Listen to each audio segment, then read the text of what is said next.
Talking true crime with MJ. Cases on the screen, yeah, we mainstay. Breaking down facts, every frame way. City in a voice, every word blade. They throw dirt, plot in a group chat, smile in her face. Same ones who do that. Think she soft cause she cute, let them think that. Till they see how she move and they fall back. Men locked and can't miss one show. Refresh page when the upload go. Women watch too, trying to study her glow. Some take notes, other ones throw stones. Combos with MJ, tap and stay live. Hit like his share, yeah, help her rise. They hate, they plot, but she built from fire. Click sub on a page if you feel that vibe. Hey. Combos with MJ, true cut like steel. Stream run deep, cause the pain's so real. They talk, but they can't break will. So like and subscribe if you know that feel. You count climb, that's the proof right there. Can't dim shine when the grind is rare. Self-made queen in a swivel back chair. Whole new world in a ring light glare. She stack funds, every post, every ad. Turning dark stories to a big brown bag. Knows the law, knows rights, never move sad. If you cross lines, then it's up, that's bad. Men obsessed, blowing up her DMs. I love you, marry me, she just skims. Women envy, wanna walk in her Timbs, but she stay or never trade for them. Combos with MJ, tap and stay live. Hit like his share, yeah, help her rise. They hate, they plot, but she built from fire. Click sub on a page if you feel that vibe. Combos with MJ, true cut like steel. Stream run deep, cause the pain's so real. They talk, but they can't break will. So like and subscribe if you know that feel. All that gossip, all that noise. Can't shake poise, can't steal voice. Can't stay clean, mind stay sharp. Heart stay strong in the deepest dark. Convos with MJ, tap and stay live. Hit like his share, yeah, help her rise. They hate, they plot, but she built from fire. Click sub on the page if you feel that vibe. Convos with MJ, true cut like steel. Stream run deep, cause the pain's so real. They talk, but they can't break will. So like and subscribe, let the fam all build.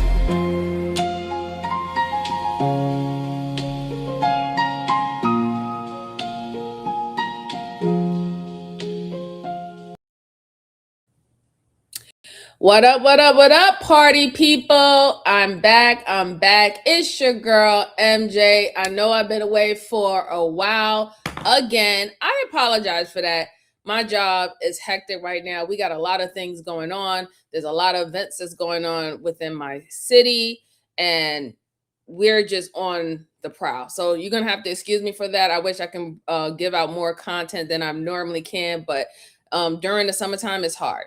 It'll slow up a little bit in August. But I hope everyone's having a good Saturday. I'm having a good Saturday. I also want to apologize for me coming later than normal, is because I wasn't really feeling too well earlier. I went out at this restaurant. I had something to eat, and then I started feeling like a little sick. So I had to rest for a little bit. And then when I decided to, come back on, is because I actually feel better to do this. But I hope everybody's doing well. I do have 3 new cases for you guys. Just make sure you're hitting the like button for me while you're coming in. And please share this out to anyone who like these immersive going over old cases, cold cases, new cases, you name it. We do it here. All right. And if you have any case that you would like for us to review on this channel at the end of the live stream, go ahead and put it in the comment section. I look at my comments, guys. I always heart my comments. So go ahead and put it there, and I will put it in my trusty book, and we'll go over it another time on this channel. Okay. And let's see. Oh, well, we got some newcomers. Hi. How are you doing, Brittany? How are you doing? It's good to see you. It's good to see you. My name is MJ, and happy Saturday. I hope everything's going well with you, dear. Hope everything's going well with you. What are you saying? Hey, how are you doing, Vut? I haven't seen you in a very, very long time. I hope everything is well for you. I hope you're having a good summer and everybody's good in your family. Thank you so much for stopping in. Truly, truly, truly appreciate it. Okay, so guys, like I said, I have 3 new cases for you. I'm going to pull one of them up right now. Let's see. Which one do I want to start with? We'll start with this one. It's an oldie but a goodie, okay? And shout out to the channels that I use their video essays. It's just very easier to dissect. I use Stay Awake. Sometimes I use Red Tree Crime or Red Thread Interrogations. Those are the main ones that I like to go over. So just shout out to them. They have never given me any problems by reviewing their videos, and I appreciate that. So the first one that we're going to go over is a killer wife thinks she got away until the police found her search. So I'm thinking that it was probably a search engine that led or put all the pieces together. We're going to review it together. I haven't seen this personally myself. So let me go ahead and pull this up and we can get into it. All right. I hope y'all can see my screen. And here we go. Help! Where are my boys? Where's my brother? He's in this room. I'm sorry. This is... No, it's all it's natural.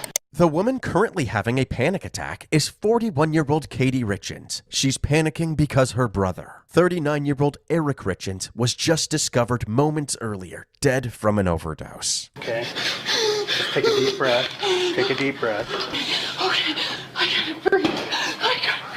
Oh my God, I gotta breathe. I just talked to him like a couple hours ago. What Katie doesn't realize is that Eric was actually poisoned, and the person hugging her is the one who did it. 30 minutes earlier, when first responders arrived at the house, they found Eric's wife, Corey Richens, performing CPR and immediately took over. Corey seemed to be in a state of shock as she watched. Cam, you want to come out here? So what happened today? We were just fine. We were fine. We had a drink together at 9 to celebrate something at work tomorrow. We went to bed. I went to bed with my kids. He went to bed in our bed. What time did you guys go to bed? 9:30. 9:30. And then what alerted you to him today? When I sleep with my kids, I'll wake up and I go back in my own bed. Mm-hmm. I just crawled over on his side. He was on his back on the bed, and To clarify what Corey just said, she and Eric were celebrating the purchase of a $2.9 million property for Corey's realty business, K. Richens Realty. This is a 8.75 acre property. There's a 3,000 square foot guest house. They each did one shot of lemon drop, then poured themselves a cup of Moscow Mule. They didn't finish their drinks and put them in the sink before one of their sons woke up from a nightmare. Eric went to bed while Corey went to their son's room and fell asleep there. After waking up about 6 hours later, Corey went back to her and Eric's room and crawled into bed. She then noticed that Eric's skin felt cold. After realizing that he wasn't breathing, she immediately dialed 911. Does he have any medical conditions or anything like that? he has Lyme's disease. Lyme's disease? I mean, nothing major. Like, Okay.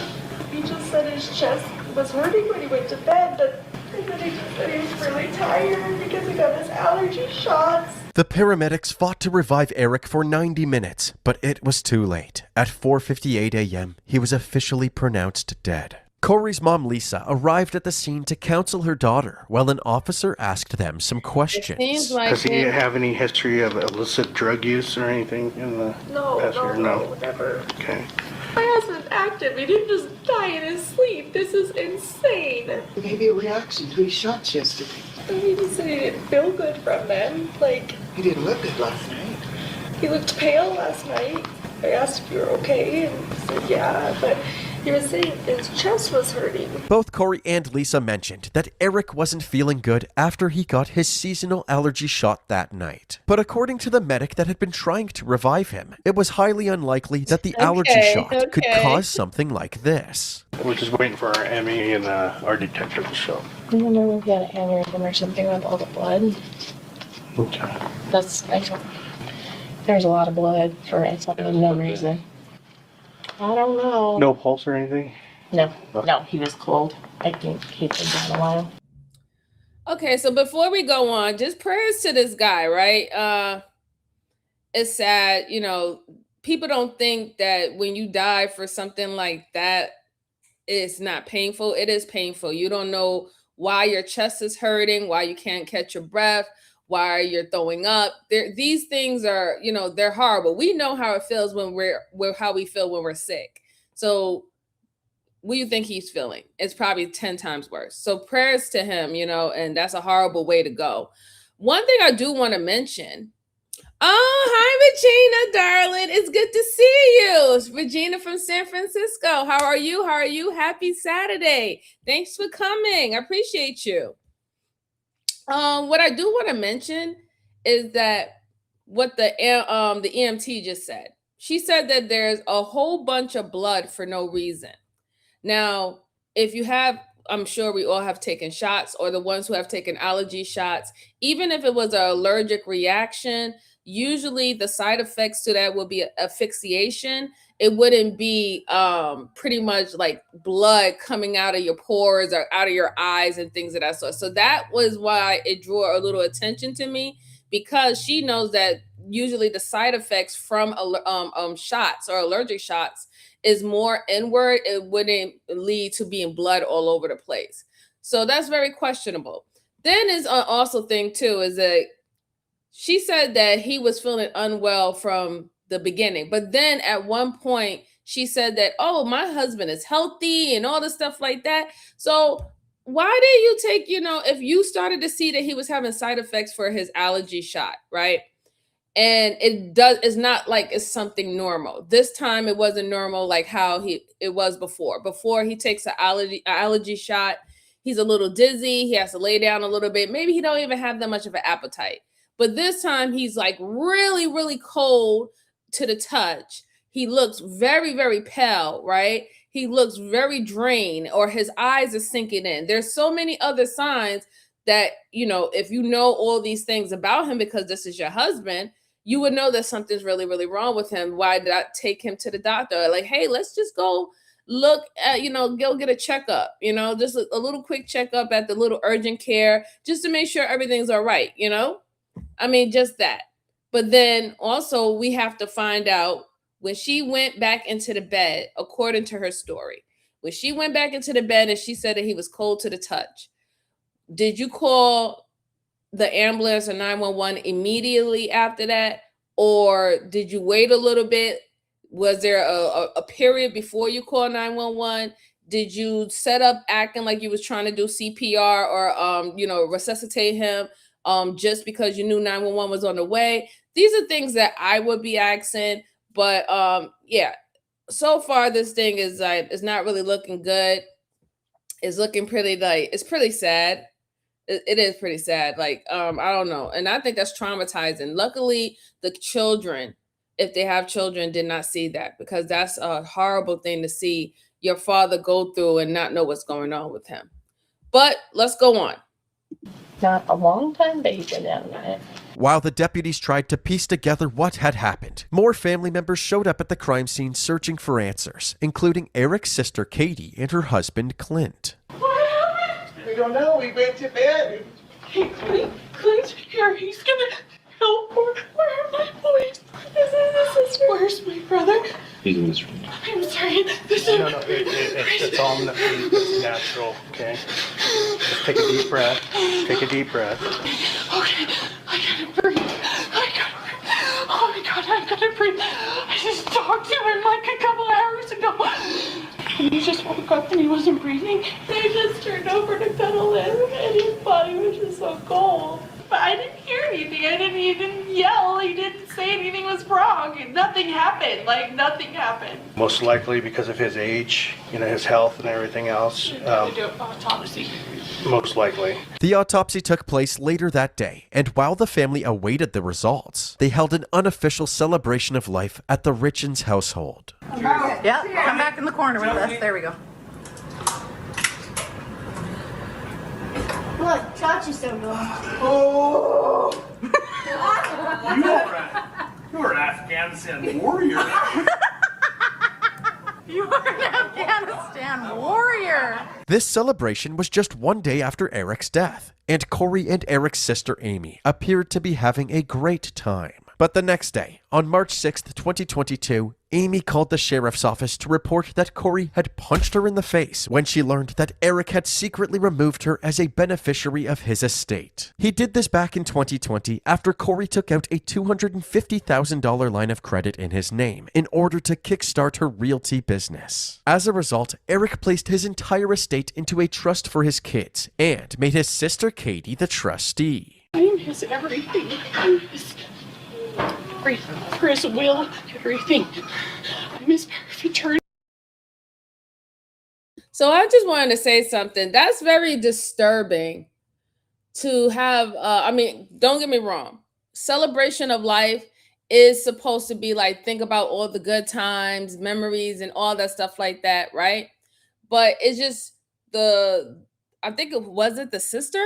The sister seemed like she was a little bit too joyful to me about the passing of her brother. That was just a little bit too much. Like she was acting like it was like partying back in 1999 type of situation. Not like, oh, okay, my loved one is gone, but they live on in our memory. That was kind of disturbing.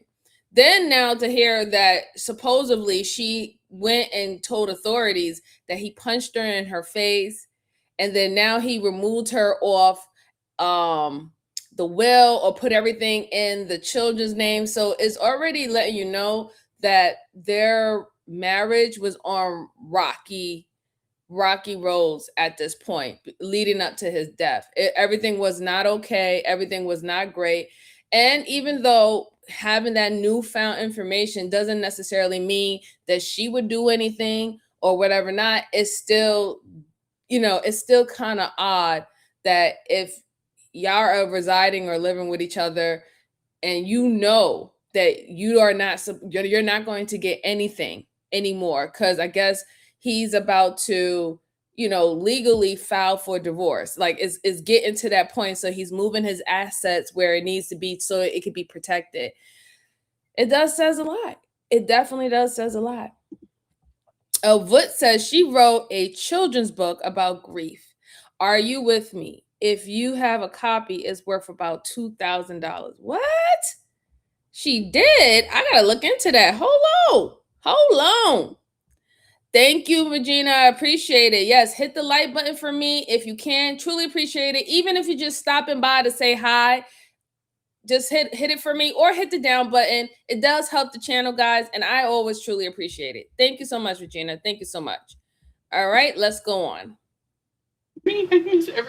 Corey was arrested and charged with assault for attacking Amy, and she ultimately pled no contest, which means she refused to admit guilt, but accepted her punishment as if she was guilty. Soon after this ordeal, Eric's autopsy results came back, and the medical examiner determined that Eric's cause of death was drug intoxication from painkillers. Over 5 times the lethal amount had entered Eric's bloodstream. This took everybody by surprise. Eric was never into hard drugs and was known to be active and healthy. Corey immediately called the medical examiner's office to ask some questions. Hey, this is Corey Richens. Hey, I just have some quick questions for you. I'm just trying to understand the toxicology report, and I promise I won't take up a ton of your time. Oh, you're fine. You're fine. So the 15 ng, like, is that like a substantial amount? Is that like a trace? That's a lot. That's a lot of in the blood. Yeah, I mean, that's, people die with half that amount or less in their system. And then the acetyl, I don't know how you say that. Acetyl. Yeah, that's just a variant of that is usually only present in the setting of illicitly manufactured. Happy Saturday. I hope everything's well. Manufactured by drug cartels as opposed to by pharmaceutical companies. Oh, good Lord. So this is like more of like a cartel. No, I mean, that's not what it is. You call this the street as opposed to, prescription. Okay, I see. So does this tell you, like, if it was like injected, if he ate it, can you tell from this report? Not definitively. I mean. Oh my God. Oh my goodness. Ma'am, why are you asking so much questions? Like, that is going to raise a red flag to them. Why are you asking so much questions? You're asking if it's a lot. Is it something normal, the amount that he had in his body? Then you ask the what the stuff was. Where is it usually found at, or where do y'all normally get it at? Oh, it's a street drug. Like, you're asking a little bit too much for them to feel like, I'm just concerned about how did he even get that? And then you're asking, can it be told whether or not if it was injected in him, or did he drink it, or was it dissolved and then he drank it? You're just, you're literally telling on yourself, but that's because you're scared of the situation. You're scared that they're going to find out that the reason why he had all that in his drug is because you was giving it to him over a certain amount of time, or you put that particular amount in something and he took it all at once. So yeah, Regina, like, tell me you're guilty without telling me you're guilty. Absolutely, absolutely. Hey Genesis, it's good to see you. Happy Saturday. Happy Saturday. Yeah, this lady, I don't know. I don't think she really thought this through. I mean, I understand you want to know what's going on because you're anxious, but right there is they're going to start thinking like, I mean, cuz she's more concerned. She's not even really like sobbing for the death of her husband. We saw a video, or we seen how she was very jubilant during the celebration of life, even though it was for her husband. But then now she's asking all these detailed questions leading up to, well, can you guys detect how this happened? It's crazy. It's absolutely crazy. But let's go on. Let's go on. It seems like, with what the amount that's there, that it probably was ingested, probably taken by mouth. We still don't know how he got it into him. Yeah. And I mean, is that anything you could ever find out? You can't really tell.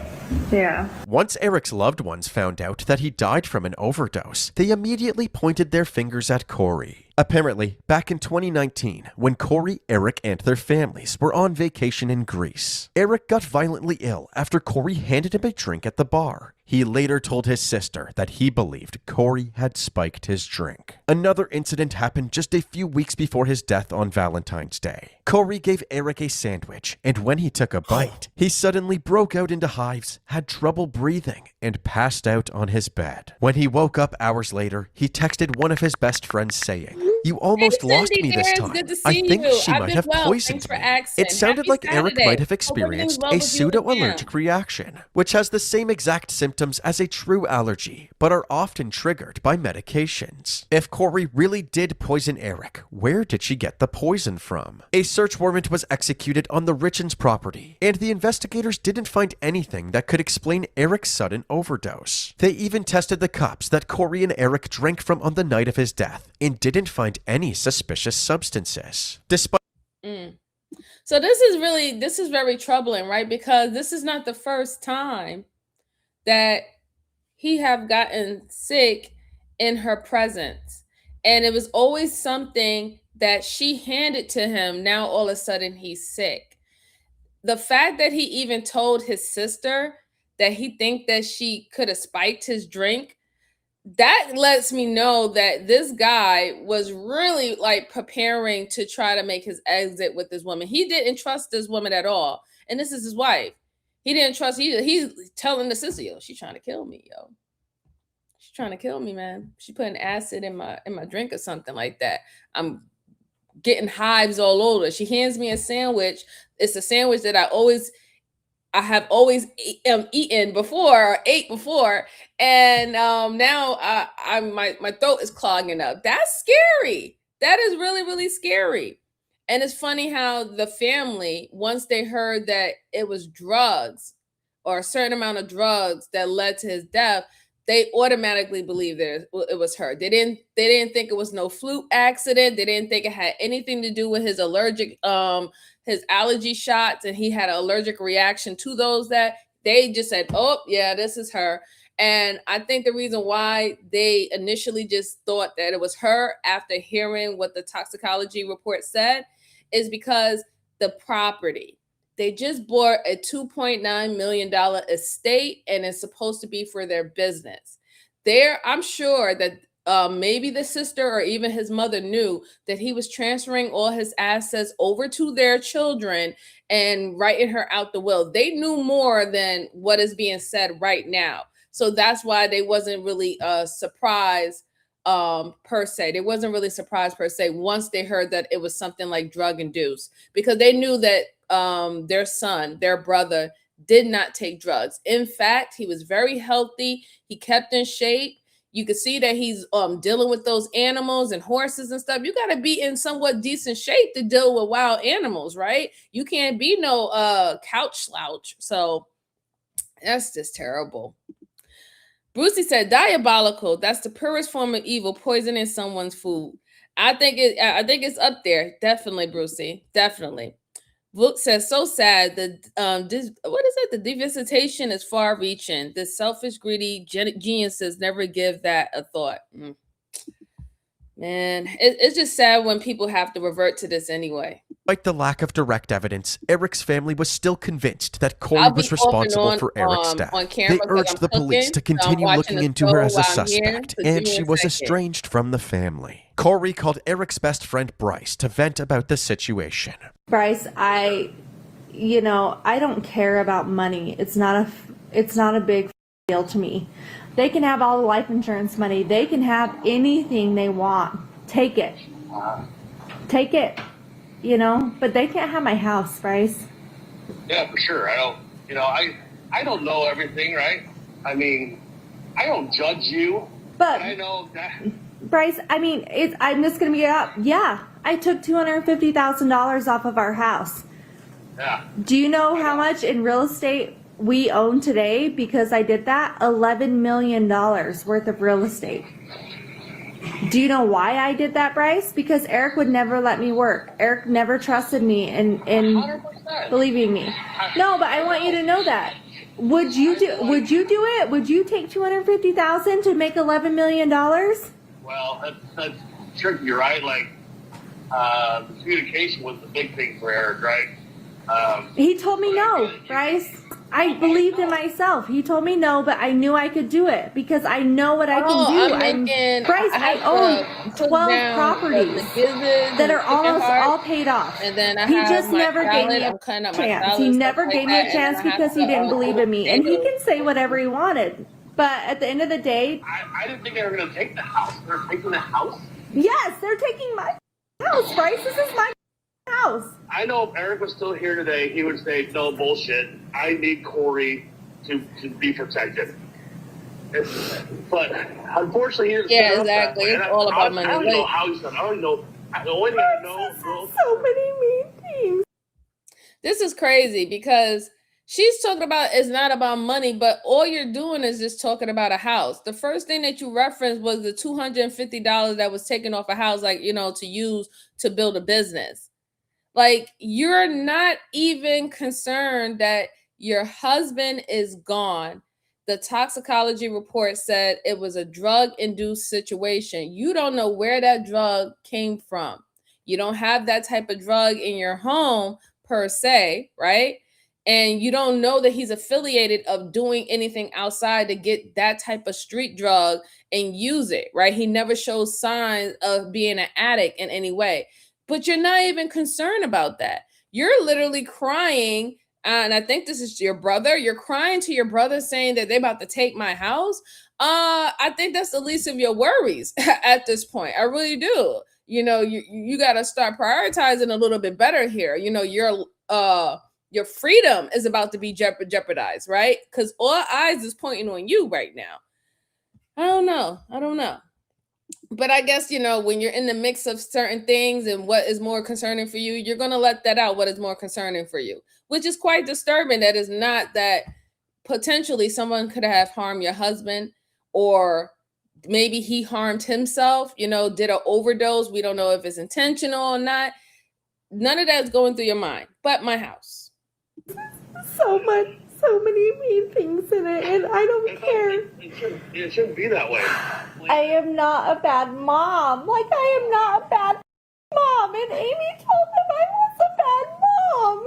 For some reason, the investigation started to slow down at this point, and over the next year, Corey struggled to make ends meet. Despite what she claimed on the phone with Bryce, I own 12 properties that are almost all paid off. $11 million worth of real estate. The reality was that she was $7.5 million in debt and was paying her lenders tens of thousands of dollars each month. She received $1.3 million from Eric's life insurance policies and took out several risky loans, but this wasn't nearly enough to pay off her debt. She ended up losing multiple properties, including the $2.9 million mansion that she and Eric were supposedly celebrating on the night of his death. Another house Corey sold back in 2020 turned out to be infested with mold, even though Corey said that the house had been inspected several times before she sold it. The couple that Corey sold the house to experienced a plethora of serious medical conditions, and they had to evacuate the home. The couple then sued Corey and started a GoFundMe to help with expenses, saying that they were financially ruined by this chain of events. In March of 2023, with her life falling apart and her realty business crumbling, Corey surprised everybody by publishing a children's book.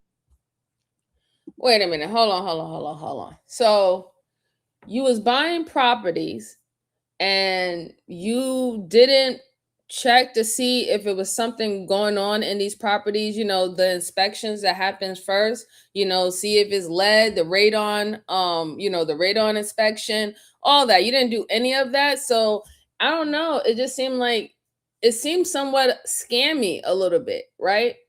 That you had this big property that was for 2.9. This is what you bought it for 2.9. I'm sure you added an extra maybe an extra $300,000, maybe $500,000 to the selling price. And you gave this poor family a lemon where they actually were starting to get sick just even living inside the house.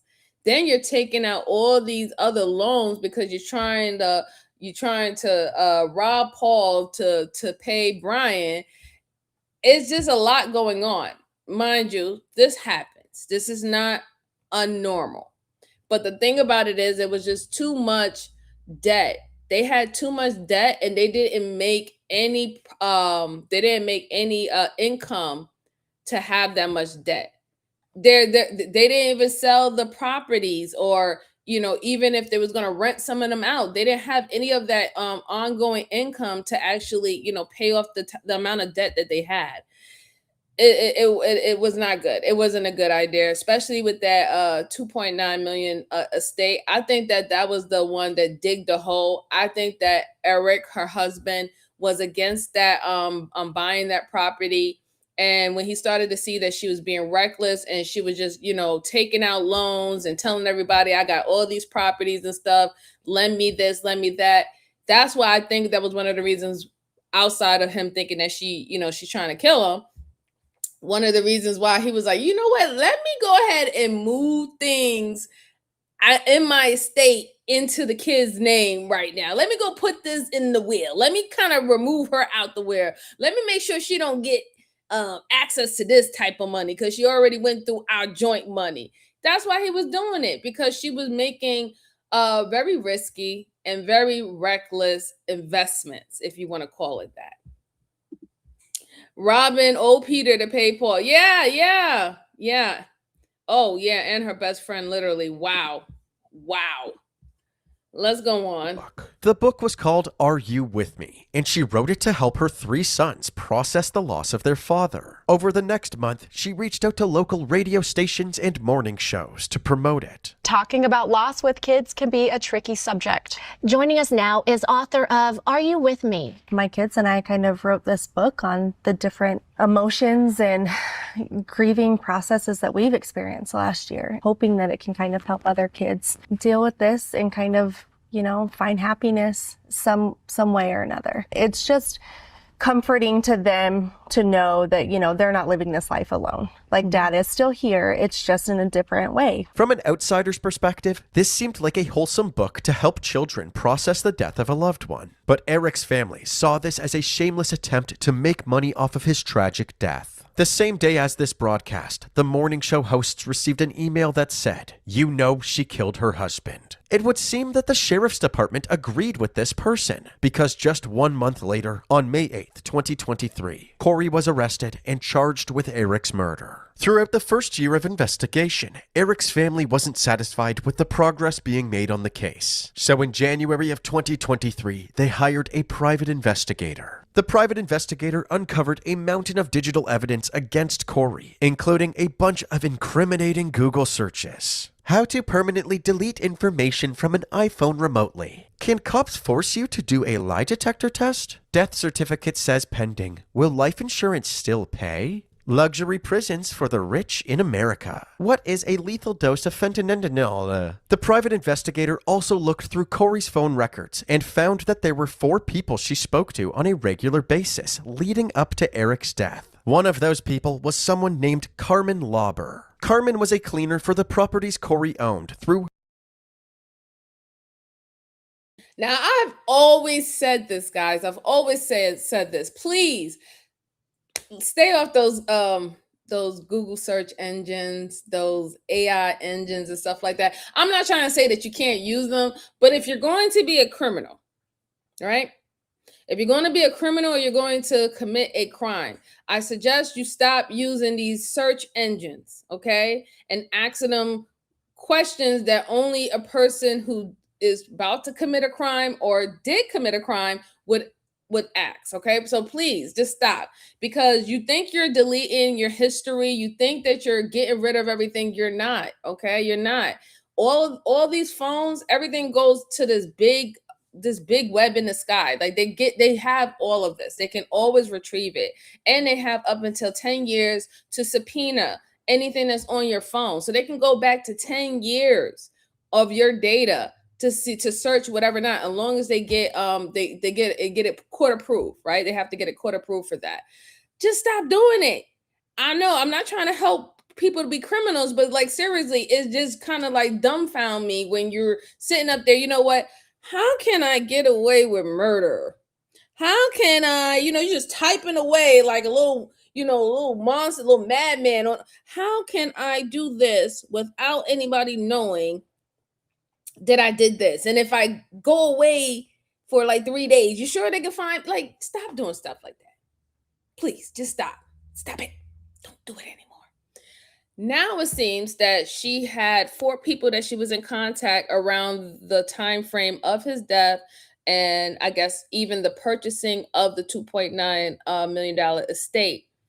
Now, this is very alarming because this is an opportunity where we might know that other people had a hand in it. Maybe one of these 4 other individuals was the one that gave her the drug substance that she slid and gave to her husband. So they can be included in this as well. I hope they're not that dumb, but we'll see. We'll see. We definitely see. Yes. Thank you, Brucey. I truly appreciate it. This is my store link. You can check out the Corner Boys and the Corner Girls store. I have a couple of cups, necklaces, things that I saw, even sweat hoodies. If you like those things, go ahead and check it out. No pressure. Definitely no pressure. But let's go on. Her real estate company. She just so happened to have a criminal history involving illegal drugs and was already being supervised by authorities. The detective assigned to Corey's case dug through Carmen's trash and discovered drug paraphernalia. They now had probable cause to search Carmen's home. During the search, even more incriminating drug-related items were found. They also found a gun, which Carmen was prohibited from owning since she was a convicted felon. But what really caught the detective's attention was a collage of photos and motivational quotes Carmen had posted on her wall. Smack dab in the middle was a newspaper clipping of Eric's obituary. The sheriff's office had more than enough evidence to arrest Carmen for drug and firearm charges, and they brought her in for questioning. According to Carmen, Corey had asked to buy pills from her a total of 4 times. The first time was in early February 2022. But Corey came back to her on February 14th, the same day as the Valentine's Day sandwich incident, asking Carmen for something stronger. More specifically, Corey asked for that Michael Jackson stuff. So now it makes perfect sense. It makes perfect sense why he actually started to think, you know what, she's doing something to me, because it seems that every single time she went to this lady to get these drugs was the exact same time he was sick. Also the time when he had to tell his sister, I think she's poisoning. It makes perfect sense now. So that, you know what that turns this into, right? This turns this into premeditated murder, right? First degree. She literally planned it. In fact, she did it weeks in ahead. She tried numerous of times. and she even upped the dosage because it didn't work the first time, the second time, or the third time. So I guess the fourth time is the charm, right? Like, that's diabolical. This woman is very, very, very, very, very wicked. Very wicked. Hola, Miss J. It's good to see you. Que lo que. How are you, my sis? How are you? I hope you're doing well this Saturday, darling. Hope you're doing well. Yeah, this lady is diabolical. But it makes sense for this lady to pretty much snitch, because they already caught her with stuff that she's not she shouldn't have anyway. So she's gonna do time regardless. However, if she tells them more information, then they might they'll probably lower her sentence a little bit, right? And she's gonna try. I mean, it would be in her best bet to try to lower her sentences down. It's not like she's not gonna get charged with anything, but if you can get less, you know what I'm saying? If you can get less, absolutely. Let's see. Cooperating or negotiating for a plea deal is often. My phone want to talk to me. Like, stop talking to me right now, phone. He fixed her from the grave by making his sister his beneficiary. Yeah, and his children. He moved everything over, to them and his family members. And it's a good thing. If anything, she still did get something from it, right? Because they wasn't really sure. They wasn't treating this as a homicide. They was treating this as a freak accident. An individual got sick after taking his allergy shots, and he died due to his health and age, blah, blah, blah. So when they didn't look at her as a suspect anymore, she was able to cash out on that $1.2 million life insurance that he had. So she did get something, but that wasn't enough to keep up with the estates, the properties that she owned, and the business. It wasn't enough to cover the amount of debt that she had. Let's see. Now, Brucey said your phone can recognize your greatness. Oh, Brucey, you're so silly. You're so cute. Thank you so much. I appreciate that. Let's go on. I'm going to literally go off camera real quick because the meat is almost done, so I got to cut it off on the stove. So the thought was insinuated that she wanted you to get something that somebody could die from. I know one thing, that when we got the one, it wasn't dark enough. I don't know how fentanyl really goes. Corey asked for pills again on February 26th, just 1 week before Eric's death, and Carmen gave her another batch of about 15 to 30 pills. Then, following Eric's death, before Carmen knew that Eric had died from an overdose, Corey purchased pills from Carmen one more time. After hearing all about Carmen's illegal dealings with Corey, the detectives gave Carmen an ultimatum. They're looking to ask for 7 years. 5 years for the one felony, and then a 40% portion for the second, for 7 years. The only exception to that, and the only thing that they're willing to kind of help you out with, is if you can help us out with this. And by so, he means, like, give us the details that will ensure Corey gets convicted of murder. Oh my God. This is a serious case. That's a great moment. I know, and listen, don't freak out. We need hard details. That there's no more. I'm going to do whatever, because I've struggled so hard to get me where I'm at. I want to do what I can help do, what needs to be done to fix this. The goal is to convict Corey for an aggravated murder. These parallel drug investigations, those aren't priorities. Carmen agreed to cooperate and testify against Corey. She also told the detectives who sold the painkillers to her in the first place, a man named Robert Crozier. Robert was already in custody due to unrelated drug charges, so the detectives brought him in for an interview as well. How are you? Confused. I imagine you are. You sold Carmen blues on 2 separate occasions there at the Draper Manor Bridge. Absolutely. As a result, somebody died from that transaction. So we're not interested in jamming you up or anything like that. We're simply here for information. As far as I know, yeah, I've met her just 2 times. I think I talked to her a couple more times after, but just to see, you know what I mean? Hey, Do you remember how you contacted her? Was it through text messaging, messenger? I mean, she don't have like at this point she don't really have no reason to lie.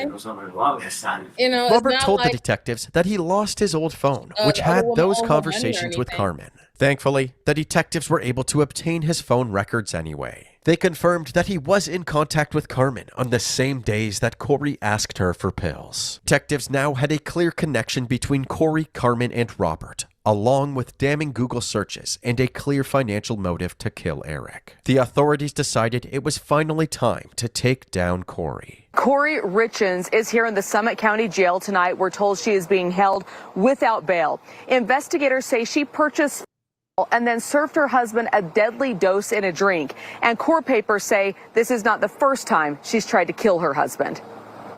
Eric was one of the hardest workers I ever knew. Friends say Eric Richens was one of the greatest fathers out there. He had 3 boys that he loved more than anything. He was an avid hunter and loved being with family and friends. It's been sad without Eric. He loved to hunt, loved to be outside. Very honest guy. And he was a great friend.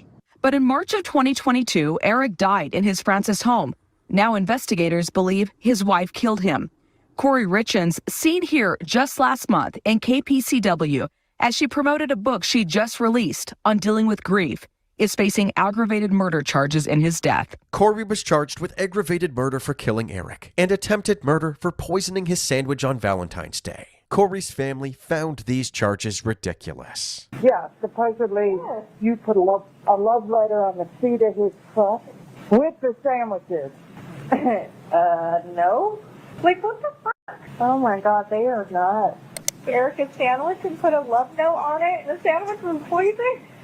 Oh my God, I know.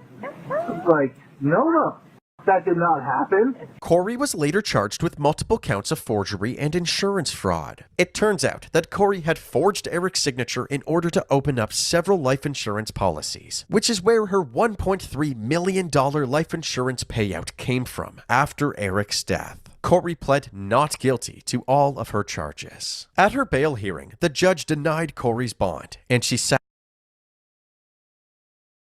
Wait a minute. Hold on. Oh my God. This lady is the worst. I'm sorry, guys. This lady is one of the worst individuals that I've heard in these type of I'm too greedy and I want to cut my spouse out of the money type of situation. You're so bold enough to forge his signature, get more loans. So now when the life insurance policy people, they probably thought that he was still alive. Because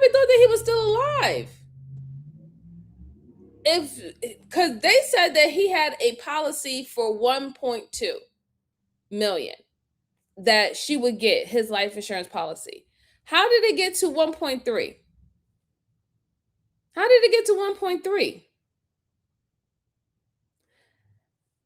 But how bold can you be that after your husband died, you literally forging his name and stuff, saying, yes, we're opening up this account as a business, such and such and such. We need this type of money.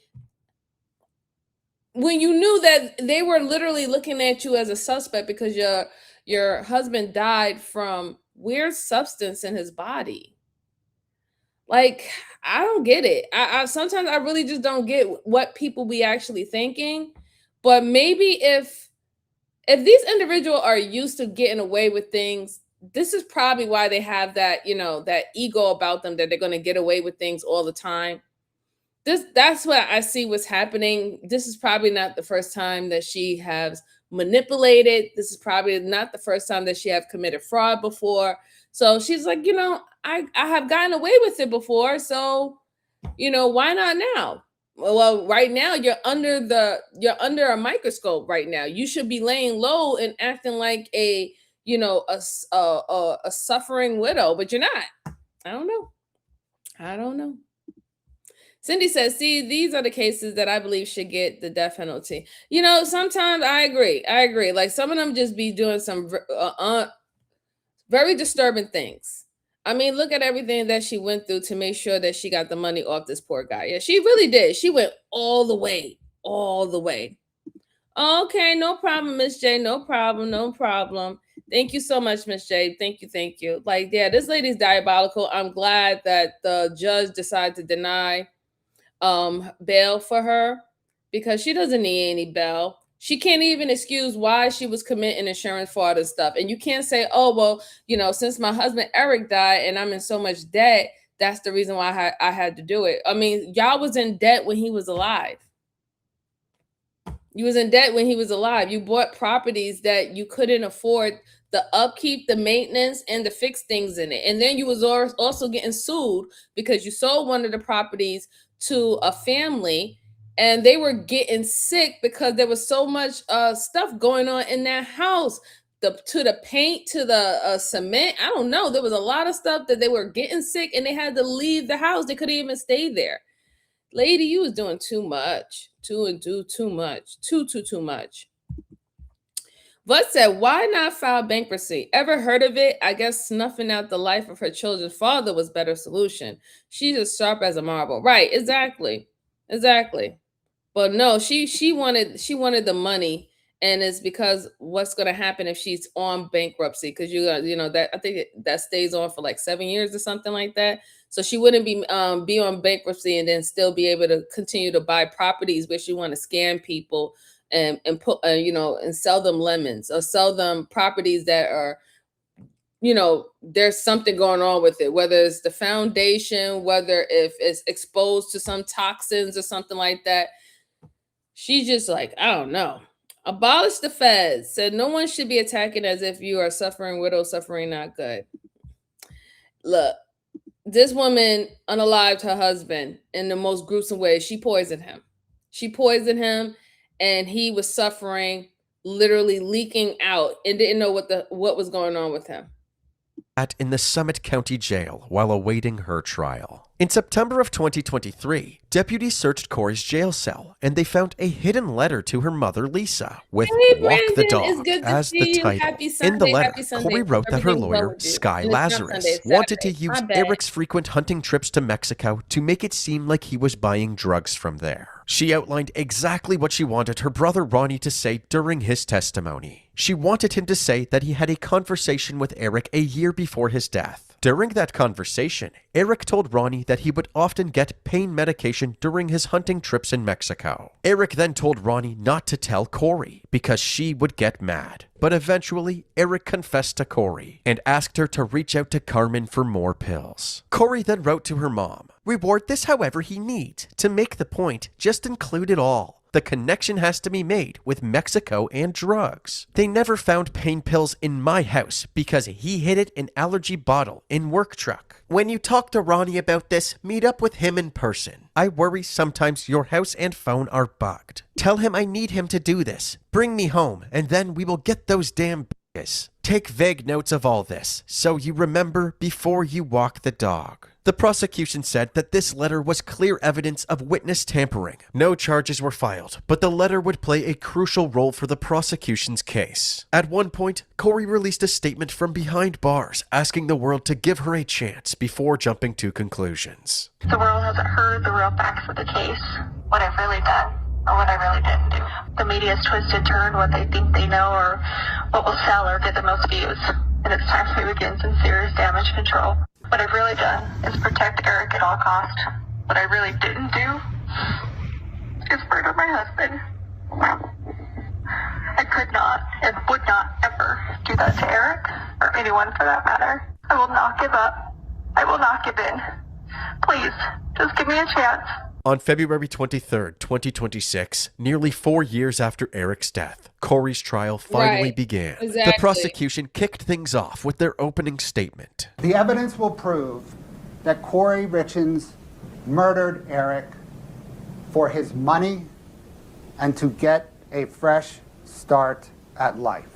The evidence will prove that Corey Richens murdered Eric Richens.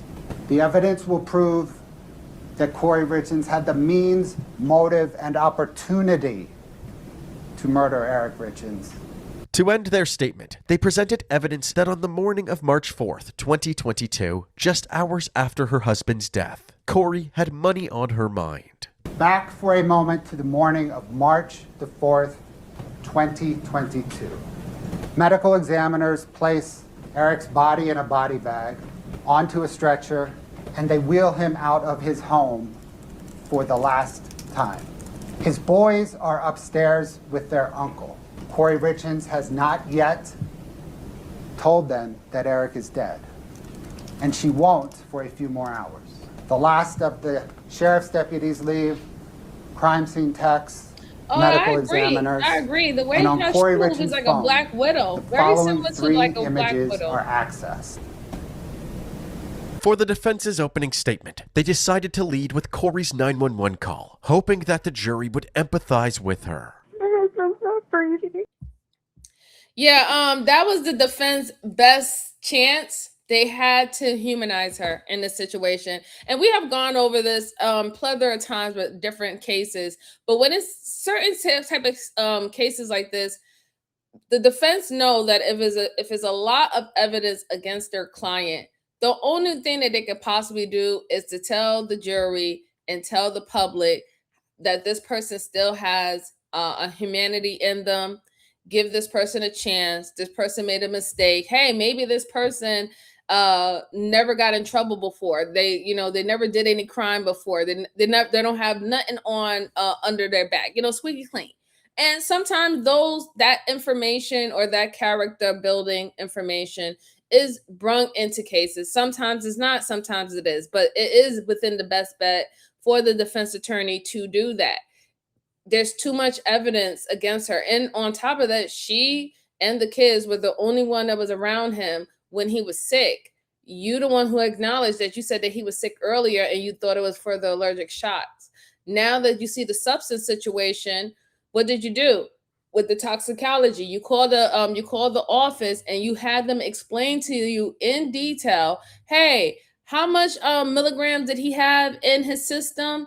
Is that a substantial amount or is that like a normal amount that you see people overdose from, right? Then you ask, oh, can you tell if it was injected in him or was it dissolved by like eating something or him eating it? She was asking so many different questions that would make someone believe like you're really trying to find out if they could find out if somebody else put this in his body. Then to now realize that they have that witness, that hardcore witness, the woman that you got the drugs from, and to seal the deal, they got the guy who actually gave the woman the drugs that you purchased from. So you got two people. One is already in jail because of that. The other one, she was caught with a gun that she should not have, and also those particular type of street drugs. And she is 100% willing to cooperate with the prosecutor and the detectives to help herself out because now she feels remorseful because she didn't know that those drugs were going to be used to harm another individual. I guess in her mind, she's like, listen, if you want to unalive yourself, go ahead and unalive yourself. That's your business. I'm going to make my money. But for you to purposely buy these drugs to unalive another person, now that's when her morality had to kick in. But yeah, so this is what you're saying. The defense is going to plead on her being a widow now, and that they're making her anxiety go up. They're really, harping on her when she's quote unquote the victim. She lost her husband, and to say, listen, y'all don't know the whole deal, and just because you have a financial problem, an issue, that doesn't mean that you automatically go out and you want to unalive your husband, to get this money. That's their job. But the prosecutor did a fabulous job. They laid it down thick. They laid it out down to the pat that this woman was literally thinking about the money right after finding out her husband died. She was thinking about the $250 that was pretty much borrowed off the house or taken out of the equity of the home.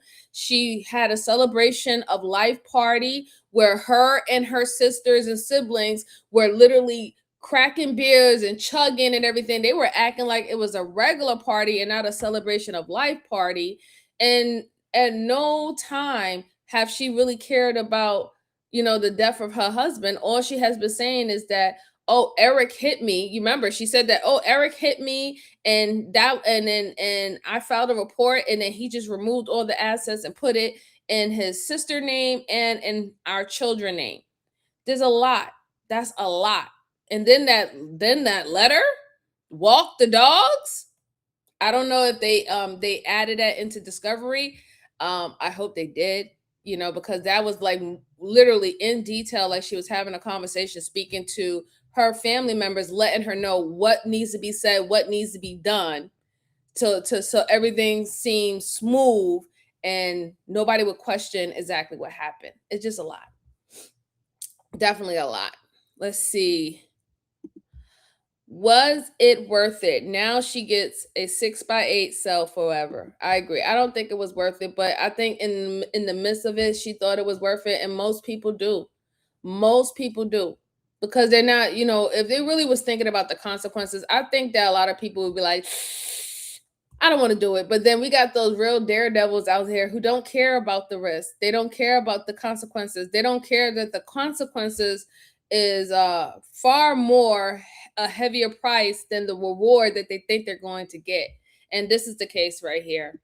But let's go on. It's cold. It's cold. Who's cold? Can you do CPR? No. You don't know. I'm going to tell you how to. Are you willing to do CPR? Yeah. Okay.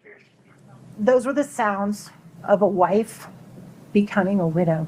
The defense accepted that Corey and Eric didn't have the perfect marriage, but they urged the jury to stay focused on the 6 hours leading up to Eric's death. So those 6 hours, ladies and gentlemen, between 9 p.m. and 3 a.m., somewhere in that time, Eric Richens died. After 4 years of investigation and 5 weeks of this trial, you know what you're never going to hear is how that got inside of him. To this day, the medical examiner, the professional that's the head of declaring how people die in the state of Utah, has never been able to determine the manner of Eric Richens' death. Eric Richens' family simply could not accept that. They needed someone or something to blame for losing someone they loved that wasn't Eric himself. Eric's family went and hired experts. They hired experts in toxicology, in finances, in handwriting analysis, paid them all a bunch of money. And now those same people that the family hired are going to appear here as witnesses for the state to testify against Corey. The only proper verdict to return in this case, which we are going to ask you to return, is to find her not guilty on all charges. The prosecution started calling witnesses. They began with Katie Richens and asked her to describe her point of view from the night of Eric's death. Did there come a time in the early morning of March 4th, 2022, that you received a phone call about Eric? Yes, it was early in the morning. Who called you? My dad did. It's not easy. Let's get the likes up, people. Thank you so Screaming much. and crying. Thank It said, Eric's not breathing. Eric's not breathing. I screamed. I fell to the floor. My husband heard me and came running in, and we ran out of the house. This was the mercy of my life. I'm sorry. When I got there was a bunch of emergency personnel, police officers, and Corey and her mom, Lisa, were there. I walked in, and I saw Corey standing on the other side of the staircase. She just shook her head at me. And I knew right there Yeah, my I mother thought was she gone. looked very familiar. And I fell to the floor. She wasn't crying like I was. She wasn't hysterical. Just stood there and shook her head no at me. Already, emotions were running high in the courtroom. Even some of Corey's best friends testified against her. Back in 2022, Corey's friend Chelsea Barney bought a house from Corey. What was the arrangement? It came down to I would sign the deed of the house, and the house was mine.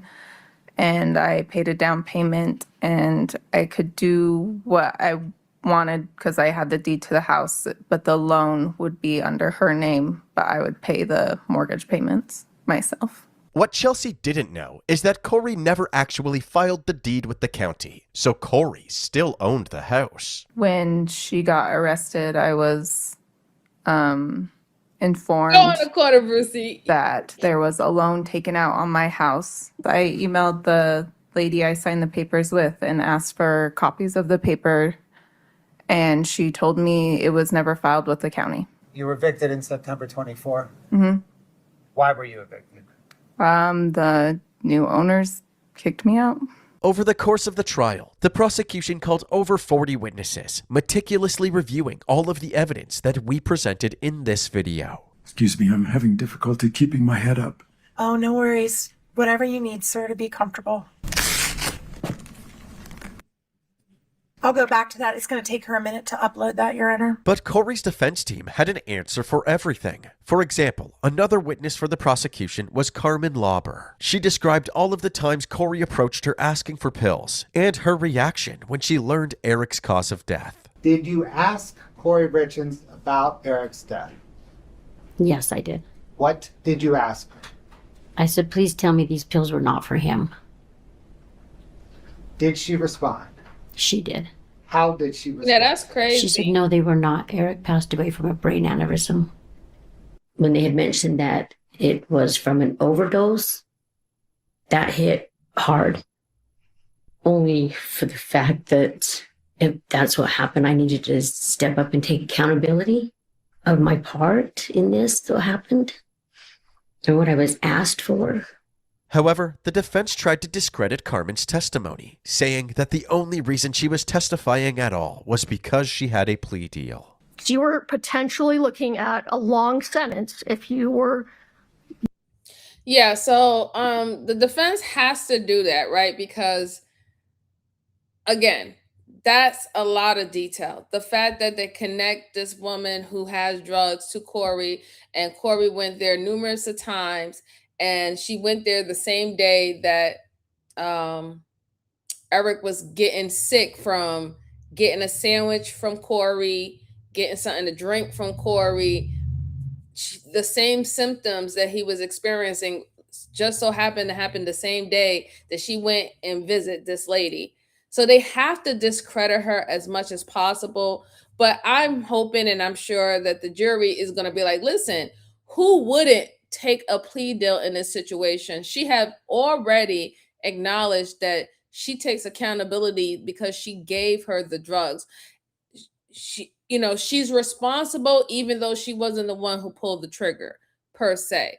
So I hope that the jury doesn't buy it like, okay, yeah, so she's just doing this because, since she's gone away for a very long time, she don't want to be the only one to go away by herself.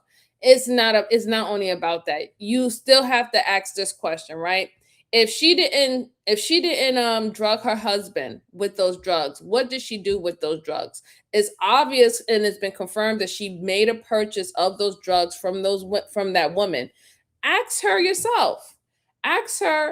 Get her on the stand. Ask her, what did you do with the drugs that you bought from this lady? If you didn't give it to your husband, right? Were you taking them? Did you give it to a horse? You was trying to take out a horse, ask those questions. What happened to it? If she doesn't have an answer to it, then you know exactly what it is. You know exactly what's going on. But this is their only way to work the situation. This witness is a very damaging one because this person is going to jail because of this, because of the drugs that she was selling. So it's going to work. I don't think the defense claim is going to work. It's not going to really help her in this situation. It really isn't. And I want to take note that the defense also is smart not to put her on the stand right now. We do normally see that in these type of cases, the best thing that you can do is put your client on the stand so they can give their version of the story. But it's better for her to stay silent because the prosecutor will rip her to shreds due to the insurance fraud that she committed, forgery that she committed, the life insurance policy of 1.3 that she collect, the multiple accounts of loans that she opened up as if her and her husband opened it up together for their business. The fact that I guess her own friends and people that she sold properties to was evicted. She still owned the property. They were paying the mortgage, thinking that they were going to have a home, like a rent to own type of situation. And it wasn't. She was just making them pay her money to pay off her loan. And she would still keep the property. And whenever she felt like it, she could kick them out. She would have the answer to all of that. And I don't think she would do a good job. I don't think that she would be able to pull it off, just like how she was able to pull it off by going on a news station and promoting her book that she was selling for $2,000. And it was in reference to the grief that her children are feeling by losing their dad. Can we add any more salt and lemon to a wound? But let's go on. Let's go on. Violated in drug court. Yes. But in that very first meeting, you said, I'll do whatever because you struggled really hard to get where it is. I'll do whatever it takes. So they say, all right, that's great. We'll go to the prosecutor and we'll try and hammer out a deal for you, correct? Correct. Perhaps the most interesting part of the trial was when a man named Joshua Grossman entered the courtroom. When they asked him if he would tell the whole truth and nothing but the truth, something unexpected happened. Do you solemnly swear the testimony you're about to give in the matter before the court to be the truth, the whole truth, and nothing but the truth, subject to the pains and penalties of perjury? Sir, do you swear to tell the whole truth under the pains and penalties of perjury, yes or no?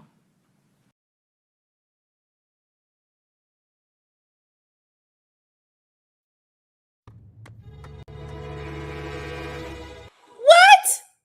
Sir, you came in there walking all strong and confident and everything, and they said, are you willing to tell the whole truth and nothing but the truth? And know that if you don't, you'll be held accountable for perjury. He said, the whole truth? Sir! Sir, what are you talking about? Yes, that's what they said. The whole truth. That means everything. Everything. And if you're not willing to tell everything, don't bring your ass in the doggone courtroom. That was crazy. I was like, looking at him like, I can't believe he just said that. I was just like, that's just, I had to hit him with the bombastic side eye, like, because I didn't know what that was. He was like, how do you not, like, the whole truth? What? You didn't hear what they said? That was so funny. All right, let's go on. Let's go on. I had to hear that one. That was crazy. I won't lie. I'll tell as much in this setting. I assume what not. Stand right there for a moment, if you don't mind. Can I invite you folks to take a walk for a moment? Please rise for the jury. Have a seat for me, if you don't mind. Mr. Grossman, do you understand the difference between what's true and what's not true? I do. Do you promise, under the pains and penalties of perjury, to tell the truth when you're asked questions? Absolutely. Once everybody was on the same page, the jury was brought back in and Joshua was asked how he knew Corey. Sir, do you know Corey Richards? I do. How do you know her? We met in South Carolina. She was flipping a house and I answered, and a help wanted ad. Did, sir, there come a time when your relationship turned romantic? Yes. Joshua and Corey had an affair for 2 years starting in 2020, and things were getting pretty serious. Looking at their texts to each other, the two were clearly head over heels in love. They often fantasized about Corey leaving Eric and starting a new life together. No, are you kidding me? Oh my goodness. Oh my goodness. You were the chosen one. Are you kidding me? So now we got to add on a secret love affair, right? You are one dirty ass son of a bitch. Excuse my French, Miss Joanne. I love you. Excuse my French, okay? But yes, you are dirty because now you just gave them more. Well, he just gave them more. He just gave them more motive to outside of just money. Now we know why you wanted the money, because you was trying to get away and shack up with this guy. And I mean, I don't know what you did with this guy, what made him come in to to rat on you. Maybe because you probably tried to set him up, or he figured that, listen, if she did that to her husband, I'm right on the list. I'm the next one. Like, wow, that is some stuff right there. That is crazy. I can't believe it. I'm like, are you serious? Wow. All right. It said he was a wreck. He loved her and she used him. Yeah. That's what it seems like. That's what it definitely seems like. I was just surprised. I really was. I was definitely surprised. I was like, oh my goodness. Oh my goodness. Oh my goodness. Oh my goodness. I couldn't believe it. I couldn't believe it. It says, Cindy said, I don't know if I want that dude on the stand on my behalf. He ain't too bright. Yeah. Some of ish, right? Yeah. I don't think he's there for her on her behalf. I think he's there to go against her. Now I'm trying to wonder why. What happened? Why are you snitching on your romantic partner? While all of Joshua and Corey's private messages were being aired out in court, Joshua became emotional on the stand. Sir, would you like to take a break? I don't know what I need. Let's just start with that. Why don't we take a pause for a moment, sir? About 2 weeks after Eric's death, Corey and Joshua had met back up and were driving around when Corey asked him a chilling question. We sat there and talked for quite a while, and it was a heavy conversation. She asked if I had ever killed anybody. And was that specific to killed anybody while serving in Iraq? Right. Did she ask a follow-up question? Yes. Sir, what was that follow-up question? She asked me how it made me feel or something along those lines. And when you were talking about Eric, part of what you were talking about was what a phenomenal father he was, right? Yes. Phenomenal father. Yeah. According to Joshua, things changed after Eric passed. His relationship with Corey slowly fizzled out. When Corey was arrested, Joshua came forward to the family about the affair. There was no clear evidence that Joshua ever knew about Corey's alleged plans or involvement in Eric's death. What was clear was that this affair greatly strengthened the state's case. Not only did Corey have a financial motive to kill Eric, but she clearly had a romantic motive as well. The state was finally ready to rest their case, but as soon as they did, the defense shocked the courtroom. Your Honor, the state rests its case. Very good. Ms. Lewis. Your Honor, after consulting with our client, the defense rests. Understood. Thank you. Not only did the defense call 0 witnesses, Corey herself also decided against testifying. Do you understand that you have the right to testify at trial? Yes, I do. Are you following your attorney's advice and waiving your right to testify at trial? Yes, I am. 2 days later, closing arguments began. During the state's closing argument, they closely analyzed Corey's 911 call. It turns out that when the defense played the call at the beginning of the trial, I'm so breathing. It's cold. So are you willing to do CPR? Yeah. Okay. they only played a small portion of the much longer 911 call. The extended version is much more damning in its entirety. All right, so I know some of you guys are wondering, why did the defense rest? And why did she, reject going to, defend herself or speak on the stand? And I'm going to tell you two reasons that I see this doing it. I feel that they're just trying to go ahead and get the conviction, and then they're going to go immediately right to an appeal board, and they're going to want certain things that's going to be added into the appeal, and the other things that they don't want added into the appeal, they're not going to object to it, right? So I think that's what they're setting up. I think that they probably told her, you will have a better chance of going to the appeal board and then having that done, having that trial done, and maybe we can work lowering your number. You know what I'm saying? Lowering the amount of time that you're going to get or we could probably get it kicked out if any other new discovery go on. But the best bet for you to do is to not say anything and incriminate yourself even more. The fact that your main squeeze came out there, and it's weird because he's a veteran, and probably that's the reason why he decided to come out after having that conversation with her and stuff, and her asking that, and then now knowing that she's having a trial like this, he was like, oh no, I got to do the right thing. But then, sir, you can't really go by doing the right thing because you're smashing somebody else's wife. I mean, morality, integrity is kind of a little shaky. It's kind of a little shaky. It's a little shaky going on over there. But he wanted to do the right thing nonetheless. But yeah, that's the reason why they stopped. They're thinking about working on a appeal. They're thinking about seeing if there was any discrepancies in this trial that they can add to the appeal to say that it wasn't handled properly, instructions wasn't given, all that. This is why they was like, you know what, let's just rest. Let's not fight anymore. We don't need any more witnesses coming out here to talk against our client's character.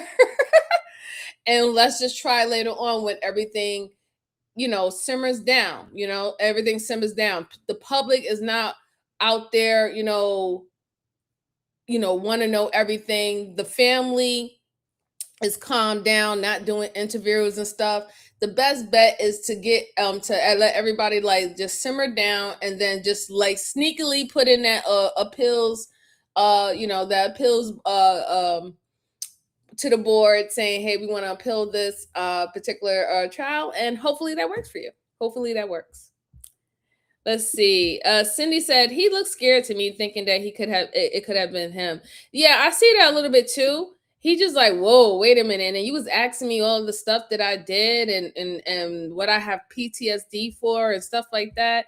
And he was like, why are you really interested in that? Because, she probably never shown any signs about wondering about things like that before. So he started putting 2 to 2 together. Let's see. Oh, you made poke cake from scratch? Go on, Brucey. Go on, Brucey. Let's go on. The state put a timer on the phone call to show just how long it took Corey to begin CPR after being instructed by the operator. So are you willing to do CPR? Yeah. Okay. Okay, listen carefully. Are you able to lay him on the floor or the ground? On the ground? I'm just shaking. I can't touch him. I can't. You can do it. You need to calm down, okay? Yellow. We need to help him. I can guide you through CPR. Okay, I'm ready. You're ready? Okay, he's on the floor? He's on the bed. Okay, are you able by any chance to move him on the floor? I don't know what's happening. Just listen carefully. We just need to get him on the floor. Don't worry about hurting them. Thank you. Okay, if there's a sheet or a blanket under them, can you loosen it from the mattress? I can't move it. It's a dead weight. You're not. If he has sheet. So remember, the ones who was with me earlier, didn't I tell you that they were going to look and see how long it took her to render aid? I said that earlier, that they have to see how long it took her to render aid. How long was he unresponsive before she even called 911? You can see that she is literally stalling. She's stalling right now. If he's having an emergency where he's not responsive and he's blue in the face, 3 minutes and 38 seconds, she's literally trying to step by step guide this woman how to do CPR. She's saying that she can't touch him, she can't put him on the ground and stuff like that. This is your husband.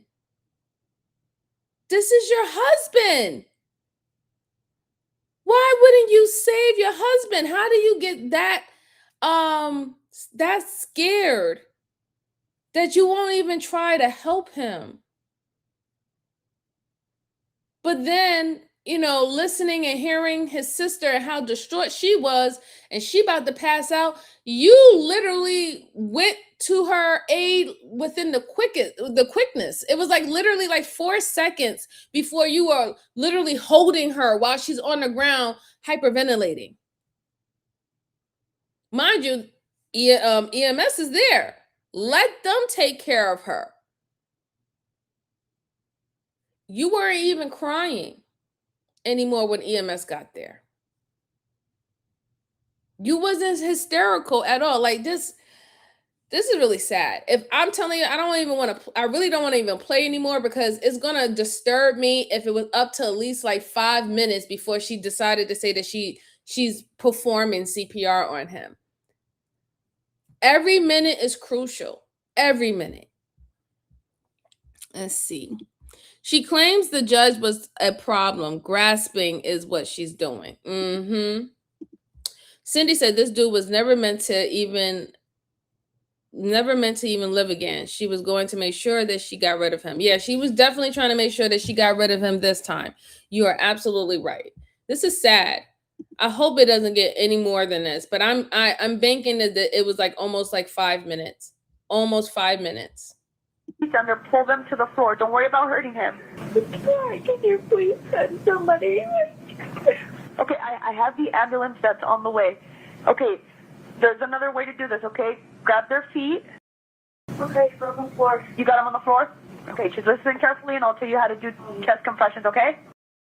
1, 2, 3, 4. Count out loud so I can hear you. I'm counting with you. 1, 2, 3, 4. It took Corey nearly 6 minutes to begin CPR after being told to.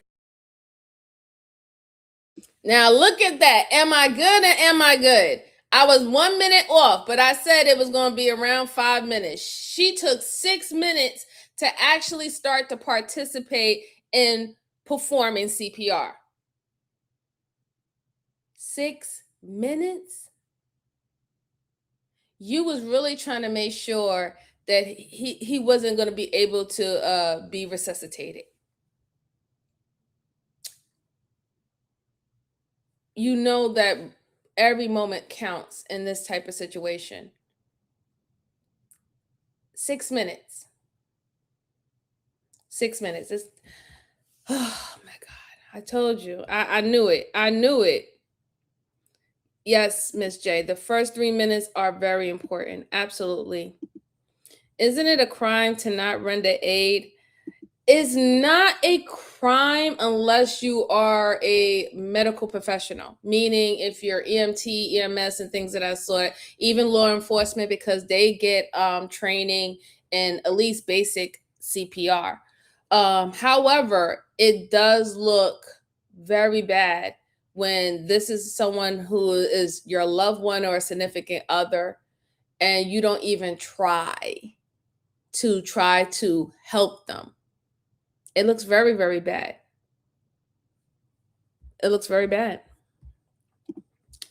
6 minutes though. I'm kind of disturbed about that, because I'm a little disturbed about that because I was a certified EMT before a while back. I mean, I can still get recertified because I always have the training, but yeah, that's quite disturbing. In the prosecution's eyes, this wasn't ignorance. It was intentional. The first minute is not the sound of a wife becoming a widow. The first minute is the sound of a wife becoming a black widow. Listen to how Corey Richens on the 911 call immediately presents her alibi narrative. Listen to how she tells the 911 dispatcher where she was when Eric died. She is distancing herself rather than, he's not breathing, he has no pulse, I have to figure out what to do, I need help. She's saying, hey, look, I was not there, I was in my son's room. That's her alibi. The 911 call operator asks her to perform CPR. Notice how she distances herself from that. No, I don't know how. No, he's too heavy. No, I can't move him. She is not immediately trying to revive him. Listen also to her choice of language. She has dehumanized Eric Richens. When she is talking about moving Eric from the bed and she is protesting and she's saying she cannot, She is not saying, I can't move him. She is saying, I can't move it. Eric is no longer a him to him. She murdered Eric. Eric is an it. The defense, on the other hand, condemned the prosecution for judging Corey's behavior on the night of Eric's death and urged the jury not to be fooled by their false narrative. How do you judge someone in that moment? If I've learned one thing during this trial, I've learned I didn't grieve right. I didn't know that, but it's clear now that I didn't.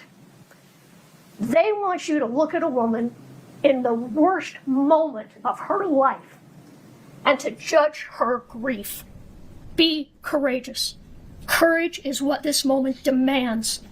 The courage to stand between a member of your community and the state and demand that they comply with the Constitution, that they comply with their burden.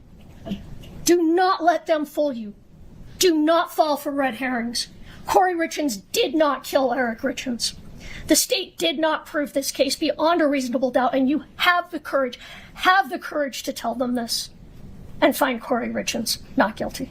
And after 15 grueling days, the trial of Corey Richins came to an end, and the jury was sent to deliberate. After 3 hours of deliberation, the jury came back with a verdict. Count 1, aggravated murder.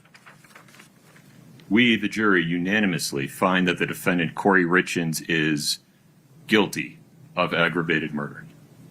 Count 2, attempted aggravated murder. We, the jury, unanimously find that the defendant, Corey Richins, is guilty of attempted aggravated murder. Corey was found guilty on all charges. Outside the courtroom after Corey Richins was found guilty on all charges, the cousins of Eric Richins tell me the type of person Eric truly was. Amazing father, brother, son, nephew, friend. He was everyone's best friend. Everyone that you ask, how do you know Eric? I was his best friend. So he was an amazing person. As of the release of this video, Corey Richins is still awaiting her sentencing. She is facing 25 years to life in prison for the aggravated murder of her husband, Eric Richins. Her sentencing is officially scheduled for May 13th, 2026, the same day as Eric's 44th birthday. A recently unsealed search warrant shows Summit County Detective Jeff O'Driscoll investigated those close to the couple, including Corey's mom. He discovered back in April 2006, Lisa Darden's romantic partner died unexpectedly. The cause of death ruled drug poisoning from an overdose of oxycodone. O'Driscoll wrote further investigation showed that Lisa Darden had been named as the beneficiary of her partner's estate a short time before her death. The detective would go on to write in the search warrant, based on Lisa Darden's proximity to her partner's suspicious overdose death and her relationship with Corey, it is possible she was involved in planning and orchestrating Eric's death.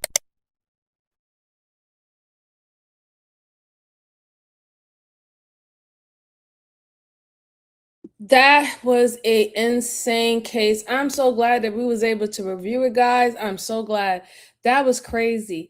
It was so many different pieces in there. It was so many people involved. And then on top of that, because the way how she was able to get the food and to get the drug in his system, and it was through dissolving it with food, like he's eating it and stuff like that. So you can't say, oh, well, she put it in the sandwich. You can assume that she put it in the sandwich, but do you really confirm was a sandwich, made with that drug? A drink, right? You can say that she put it in his drink, but was there any substance found on their kitchenware that had that drug? Remember, the detectives and everybody, they went through all the house looking for any of substance or any remaining residue of that substance, and it wasn't any there. So that's what the defense was also trying to lead on, that you cannot really without a reasonable doubt confirm that she gave him anything. Yes, you can confirm that she got the drugs, right? Because we have a witness who said it, but you don't know what she actually did with it. So that's number one. Then on top of that, she said that she wasn't even near him or around him. She was in her son's room. But then you said that you went back to your room and then you realized that he was, stone cold. Then that was quite damaging with the 6-minute wait time to do CPR. And I said, I brought it up earlier. I'm like, wait a minute, is she down there calling 911 trying to do CPR? No. Then you got to think about what time did she call him? What time did you go back into your room to realize that he was non-responsive and that he was cold? And when did you call 911? All of that matters. All of that matters. And unfortunately, she's up for 25 years of life. Thank you to Voot. Voot said that she is appealing. She's appealing her case, so it's in the works now, but she might have gotten denied. We don't know if this is her first time appealing or her second time. But again, prayers to that family, prayers to the children, because that's something serious, that you have to live with and to deal with, right? That you lose both your parents. One is in jail, the other one is not even here anymore. And it's just the irony of it, because she literally created a book on how to help your children cope with losing a parent or losing a father. And it's just like, to me, it was just like you played in your children's face, because that's exactly what your children was going through, and you monetized it. You exploited that, knowing that you were the cause of it. It's sad. It's really sad if you think about it all the way around. Miss J said he was only 44. I know. As they say, you can't write this stuff. Nope. Cindy said, what? I didn't see that coming. She said, can you look into the Edric Falls case? Okay, I'm gonna write that down, Cindy. Thank you. I'll look into it, definitely. I'm gonna write that down. On my paper, where's my pen? I always like this. I'll get my pen. Oh, there's my pen. Okay, I got it. All right. Let's see. Let me write the name. Okay. You said Edric Faust case. Okay. Got it. Yep. I got it down, Cindy. I got it down. Thank you. Thank you so much. All right. So, good folks, I have another case for you. Go ahead and hit the like button for me if you haven't. I truly appreciate it. It helps the channel. It keeps me to keep on coming back to do these cases or reviewing these cases with you guys. And if you have any your own cases, just like Cindy did, you can put it in the comments, or you can put it in the comment section at the end of the live stream, okay? Truly appreciate you guys being here on your Saturdays. I know y'all busy people, y'all got things to do, but I really appreciate y'all being here. All right, so the next case that I have for you, let's see which one I want to do. Okay, so I'm going to do this one last. So the second one we're going to go over is about a nurse. So a nurse thinks that her job is so important that she can get away with anything. Now, I don't know if this was a murder case. I don't think this is a murder case. I think that this is actually an assault case, but I wanted to, take a look at it. It was very interesting. So we're going to pull this one up. Okay. I hope you can see my screen. And here we go. Are you kidding me right now? You do not me. Mom is okay. Okay.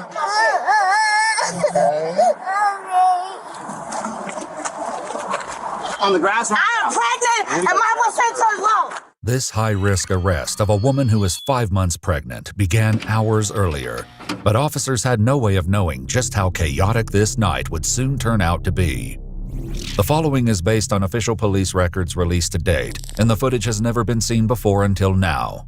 In Tulsa, Oklahoma on May 30th, 2025, officers respond to the adult entertainment store Hustler Hollywood after they reported a strong-armed robbery. Hello. What's going on? Yes. Thank you. A lot. Told Hustler for a different reason right now. I got beat up. Hey, sweetheart, dear. Well, no, it's good to see you. Happy Saturday. I got struck twice, but I'm all right. Okay. According to the staff, the incident began when a woman brought over $700 worth of items to the counter, and they noticed she appeared to have store merchandise stuffed in her pockets. She also had a lingerie set tucked down the back of her pants, claiming it was a pad because she pissed herself earlier today because she's pregnant. She came back here, tried to grab all the stuff off the ground and just walk out with it. We wouldn't let her do it. So she got pissed off and hit me in the face over here. They also claim she hit a customer with a high-heeled boot from one of the displays. She struck him twice. She struck me a couple times. And then tried to mow him down in our parking lot. Yeah, almost hit And my I car. went outside with her. I got a picture of the back of the car, but it's not clear. Yeah, it's blurry. Let me have a look at that. Unfortunately, the image is blurry, making the letters unclear. But as it turns out, they don't need a license plate to identify the suspect, since she left an address with the staff. And we have a name and phone number as well. Okay, how'd you get this? She gave it to us. She gave it to us. Trying to have us sponsor a baby shower that she's throwing. I know. That's what we said. Wow. So we just came out. Yeah, y'all came in the best Hustler. Thanks to the information shared by the staff. All right, so I just wanted to lighten it up a little bit. I mean, I hope that she doesn't get hurt. Obviously, it was assault. Some people did get abused. The funny thing is, she said that she wanted them to help sponsor a birthday party or something like that. You go to a what do you call those stores? I forgot what they call them. Those exotic stores, right? You know. I guess that's what you kind of call it. But those stores that have the nice treats and stuff like that when you want to be a grown adult. You went into that store, you started putting things in places where you shouldn't have them. And then you got aggressive with them. But why would you be that, if you're going to do all that, why are you going to be messy and leave your actual information in detail? Like, that's just odd. I don't know. I don't know if she's under any substance or medication. I don't know if it's because she's pregnant, maybe she's spiraling out of control. Who knows? All I know is this is not, this is not ending very well. You did a deed, you ran out with something, you try to hit everybody in the store, the owner, try to run people over with your car. There's many little charges that just in the middle of 5 minutes. So here we go. We're going to look at this together. Officers are able to identify the suspect as 26-year-old Daviona Lee Robinson, who is about to turn this night shift into one that officers will likely never forget. Before the officers leave, a staff member shares one final grievance. This dumb I missed the time I was going to take my lunch. I was really almost about to put her on the floor. My rice bowl. My rice bowl. Hours later, the same officer who investigated the robbery spots Daviona's vehicle driving on the highway. According to police records, she cut across 4 lanes of traffic before he initiated the traffic stop. Hello, ma'am. My officer cried. Okay, what'd I do? The reason I stopped you is if you had an improper lane change. I kept my vehicle off for 20 seconds. Yeah. When he asks for an ID, Daviona shows him a photo of her suspended license. I'm nervous. Can I please let go? Here's what I'm going to have you do. Okay. Move up. Can we go to the love store, please? What's that? The love store. It's a store right there. The officer agrees and follows Daviona to a nearby business called the Love Store, another adult entertainment shop just off the highway. I'm going to put gum in my mouth, so I just threw up. I'm 5 months pregnant. Okay. Let me just go ahead and have you step out of the car real quick. Okay. And we'll just talk out here. Like I said, sorry, my nurse. Can I get a nurse courtesy? Okay. Is that your current address? Yes. Okay. What I have you do is just wait by the front corner. What? What is this girl on? What are you on? What are you talking about? A nurse courtesy. What are you talking about? Who told her that? Somebody come get they sis. What is going on with her? And then what is this thing about her being around all these sex stores?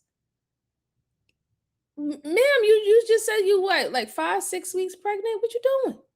What's going on? I don't know. I'm not saying that she's doing anything, and maybe she is trying to get things for her friends, and that's probably a part of the gift. But this is the second time you just went into a first sex store and you try to rob them for undies and stuff like that, and then now you get pulled over and you like, listen, I don't want to be on the road, but can you just let's go to this sex store over here? Why do you know where every sex store is at? I don't know. Inquiring minds want to know. I'm inquiring minds. I want to know. I want to know. Let's go on. Front of the car there. I'll be right back. But he barely makes it into his cruiser before he realizes that Daviana has gone inside the store. Daviana? Daviana!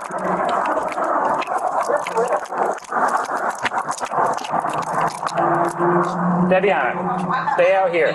Stay out here. Stay out here. Daviana, come outside. I'm going to call up the decency charge. You can hold it in for a few minutes. No, I'm pregnant. I cannot hold it in. I have a small bladder. Wait by the car. I'm about to pee outside. I got my Amy daddy. Leave. No, I have to pee outside. I'm about to pee. Hey, Siri, call father on speakerphone. So I gotta stop it here because I'm gonna keep it a buck. And anybody who want to get mad at me, y'all can go ahead and get mad at me because I don't care. He's giving this woman a whole lot of grace. He's giving her a whole lot of grace. All she had to do, if she really had to go to the bathroom, because I'm not saying whether she's lying or not, is ask him, can I go to the bathroom? And he probably would. But if you're just doing that and you're doing the most, you just walking off like you wasn't just detained, right? You know, like that's a problem. That is a big, big, big problem. Like he doesn't know obviously you're familiar with the store because that's why you told him to pull over there. He doesn't know what you're going to the back to go do. He doesn't know that you don't have something, in the bathroom waiting for you, or there's an exit near the bathroom of the store that you can jet away. He doesn't know that. And I think sometimes people don't understand the whole situation of how sometimes these police officers are thinking. I know there are, that do the most and they do a lot and they ain't shit. But there is others that's like, wait a minute. If I let you go this way and I don't keep you in my sight, I don't know if I'm going to get ambushed. I don't know if you have a weapon. I don't know what you're going to, those things you have to think about. And this is the reason why they have to secure the area. They got to secure the property. This is also why they have to detain you, right? They have to remain controlled so nothing else spiral out of control. But this lady, she's getting a lot of grace. And he's taken in consideration that the fact that she is pregnant, he could look at her stomach and see that she's pregnant. But she's doing everything and talking fast and moving fast to distract him. And you're really not helping yourself. You're not helping the situation. It's bad enough that you did a crime and then you literally got stopped because you did a traffic violation. So you're spiraling out of control right now. I don't know if it's her hormones is off because she's pregnant. I don't know what it is, but I just wanted to point that out. He is giving her grace. He didn't not once have he pulled a gun on her, in her face, or anything of that sort. He didn't even go into that store and grab her up and nothing like that. He's like, listen, girl, get your ass out here and stop moving. Stop going into your car. I don't know what's in your car. Can you stop?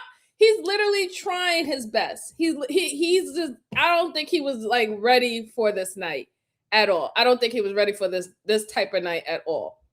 He's probably like, holy shit, I have to pee. No. Okay. No. Go to the restroom and come right back out here. Excuse me. Go to the restroom. No. Daviana. I'm not touching Go to the you. restroom. I'm going to open the door. No, it's okay. I can pee outside. Do not manhandle me. You are not free to go back in this car. I'll be back, baby. As Daviana goes back inside, the sound of a child crying reveals what she left in the back seat, her 5-year-old daughter. The officer radios for backup and another unit quickly arrives.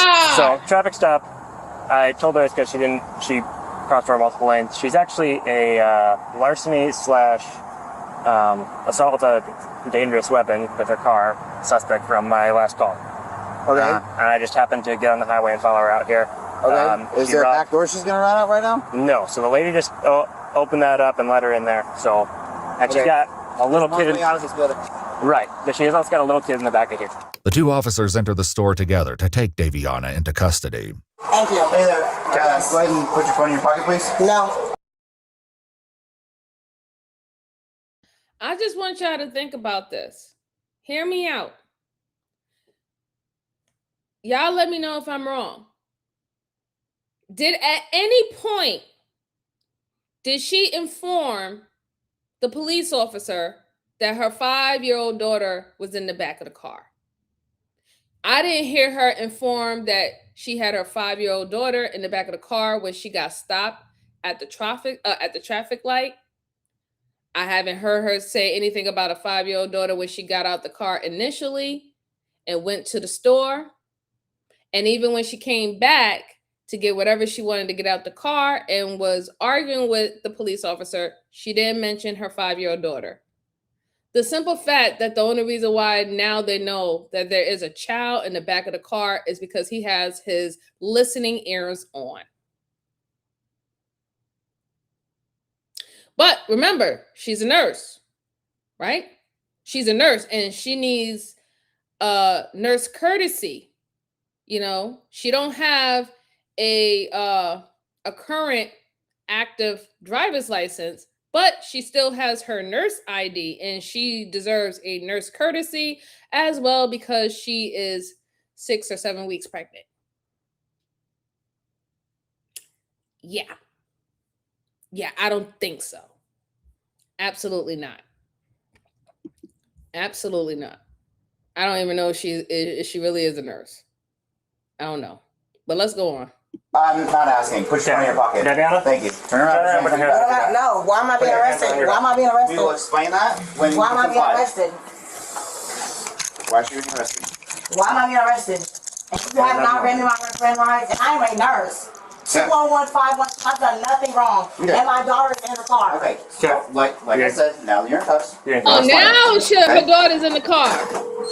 Let's get out of their place of business. We'll explain to you on the outside. Leave the phone in there. No. Don't drop it. No. No. Don't touch my phone. That is my property. Hey Siri, call father. No. Hey Siri, call father. Hey Siri, call father. I agree. Thank you, lady. Yeah, that way by your car. I'm waiting inside my car, and I'm calling my father. Yeah. Give me my phone. Daviana, the reason you're under arrest is because you are a suspect in a larceny and an assault with a dangerous weapon from earlier tonight. I didn't have a weapon, and he grabbed me, and I have self-defense. No, this is from so there's an assault when you punched the employee earlier. He choked me. Okay. Yes. Let me explain what's happening. There's that assault, there's that larceny, and you drove your car forward towards the other person outside the building. That's assault with a dangerous weapon. He literally attacked me. That is why you're... He attacked me. It was self-defense. I need to call my father. Right now, you're going to wait here. No, I'm not. Let go of me. I need to call. You need to let go of me. I need to call my father. And I have a mental, and I'm bipolar schizophrenic too. Backup arrives and checks.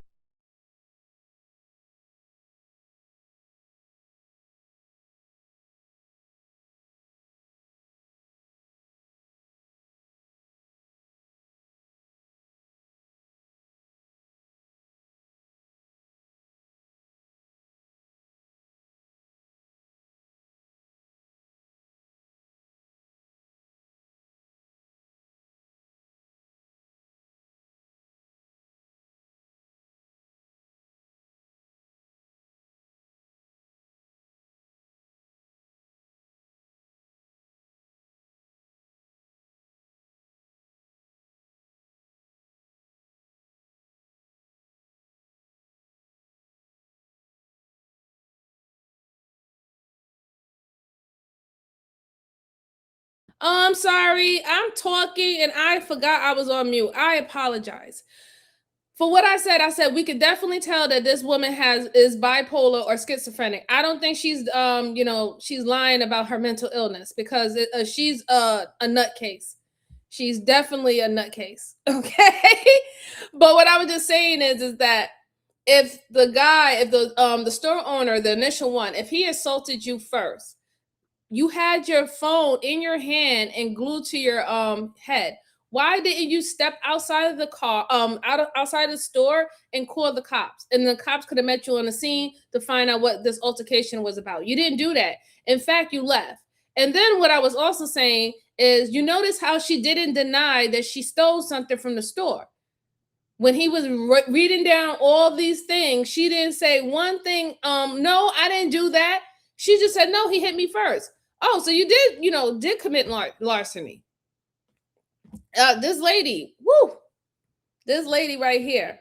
And then I just find it very funny how once the cuffs come out, now you want to talk about your 5-year-old daughter, but you had no problem leaving your 5-year-old daughter in a car in the middle of the night while you, quote unquote, are running away from a police officer saying that you have to go pee. I'm looking for her to be pissing her pants now. She haven't pissed her pants yet. Then she's telling them, no, I'm not going nowhere until my father get here. I get it. You think you could do that, but you can't do that, okay? You can't do that. If anything, I think that these police officers really want to get your daughter in the care of somebody. So I think they will wait until somebody can come pick her up, while they take you down to the station. Because this guy, both of these police officers been very, very reasonable with you. You're carrying it on. You're telling them what they're not going to do, what you're going to do, and all the stuff like that. And we see that most people don't have that type of restraint. And I think they're showing a lot of restraint with her. They even explaining to her, like, listen, we have a situation where you was identified from something that happened earlier. And then the only reason why I stopped you is because you committed traffic violations. You ran 4 red lights. Like, yeah, I don't know, man. Like, in this situation, you can't help stupid. And this just goes to show that it doesn't matter what type of career field that you in, you can still not be the brightest crayon in the crayon box. It is what it is. It is what it is. But let's go on. Checks on the 5-year-old girl left in the back seat, where she's sitting alongside 2 small puppies. No, my daughter's in my car. Let me go.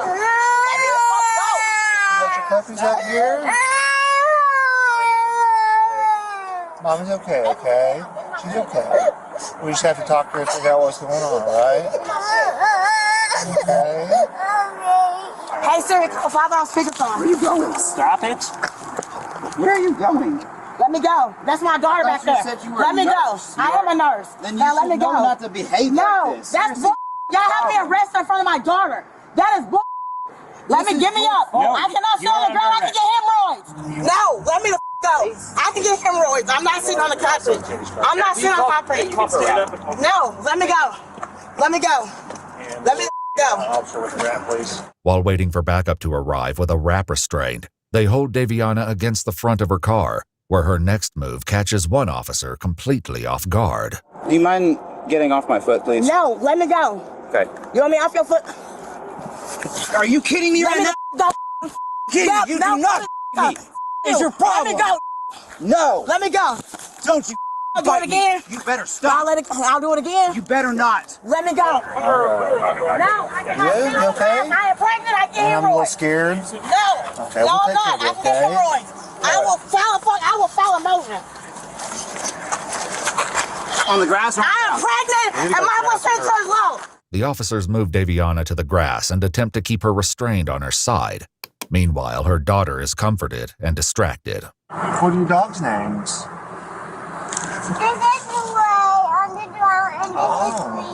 Oh, are they your best friends? They're cute. Yeah, they're cute. I like them. Hey, I'm going to start the car back up so you can get some air for you and the doggies, okay? A sergeant who has arrived on scene places a spit hood over Daviana's head to prevent any further biting. They next begin emptying her pockets. I can't breathe. Looks like batteries or something. That's probably the stuff she stole from earlier. No, I didn't steal that. I got a secret love story. And it's on camera. And on my bank statement. The officers then place shackles on her ankles and move her into a seated position. Come this way. She's already tried to bite me. Did she actually bite you? Yeah, I got you off. Did it break? Yep, I got glaucoma syphilis. You getting all that. Yep. Let me go. Let me go. Get my mask. Look at the headbutt. We're just getting Oh, you really going to jail? Oh, you really going down? Oh, yeah, Do you ever play with your mom's phone? You know the code to get in there by chance? Oh my goodness. I'm gonna call GPA, okay? Look at you, so smart. With the 5-year-old's help, the officer is able to unlock Daviana's phone and make a call to the child's grandfather, who she affectionately calls G-Paw. After explaining the situation, he agrees to come to the scene to take custody of his granddaughter. Oh, yeah, you're going to jail. Do not stop grabbing my equipment. Do not bite. I'm not biting these stupid. Understand? I can't bite. It's get more painful for you. You've already committed 2 felonies assaulting police officers. This can get a lot worse. Knock it off. Let go of me. Like a child. Let go of me. With help from several officers, Daviana is fitted with a protective helmet, and her legs are secured in the wrap device. All right, roll over this way. This way? Towards me. Okay. I can't. There you go.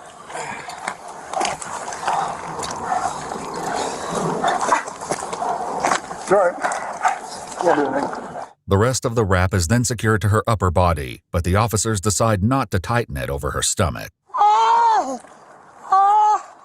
can't breathe. Careful, she will bite. What do you need? Okay, so careful that she keeps biting, so watch your fingers down there. Yeah, I just want to get this over. There you go. Yeah, and then if we can just make sure that's really secure. Well, I can feel hand. It's not really hurt. Okay, we ready to move? Yeah. All right, give it a shot. 1, 2, 3. Daviana is then carried by the wrap handles and placed in the back of a cruiser. Take the cuffs and the mask off me now. All right, I'll take that mask off if you stop yelling at me. Take the cuffs, the mask off me now. All right, stop yelling, I'll take it off. Okay, please take it off. Deal? Deal. All right. Take the mask off too. I'll take it off. Here. Come on. I can't breathe now. Yeah, you can. I can't breathe. No, I can't. I have COPD, asthma, and a sleep apnea machine. All right. I am dying, literally. I think we ordered one. Take the mask off! After further discussion, the officers decide to call for an ambulance so paramedics can evaluate Daviana's condition. In the meantime, they carry her back to the grass. It's not coming off. Take the off. This is the consequences of your actions right now. I cannot breathe. I cannot breathe. Okay. Man, listen.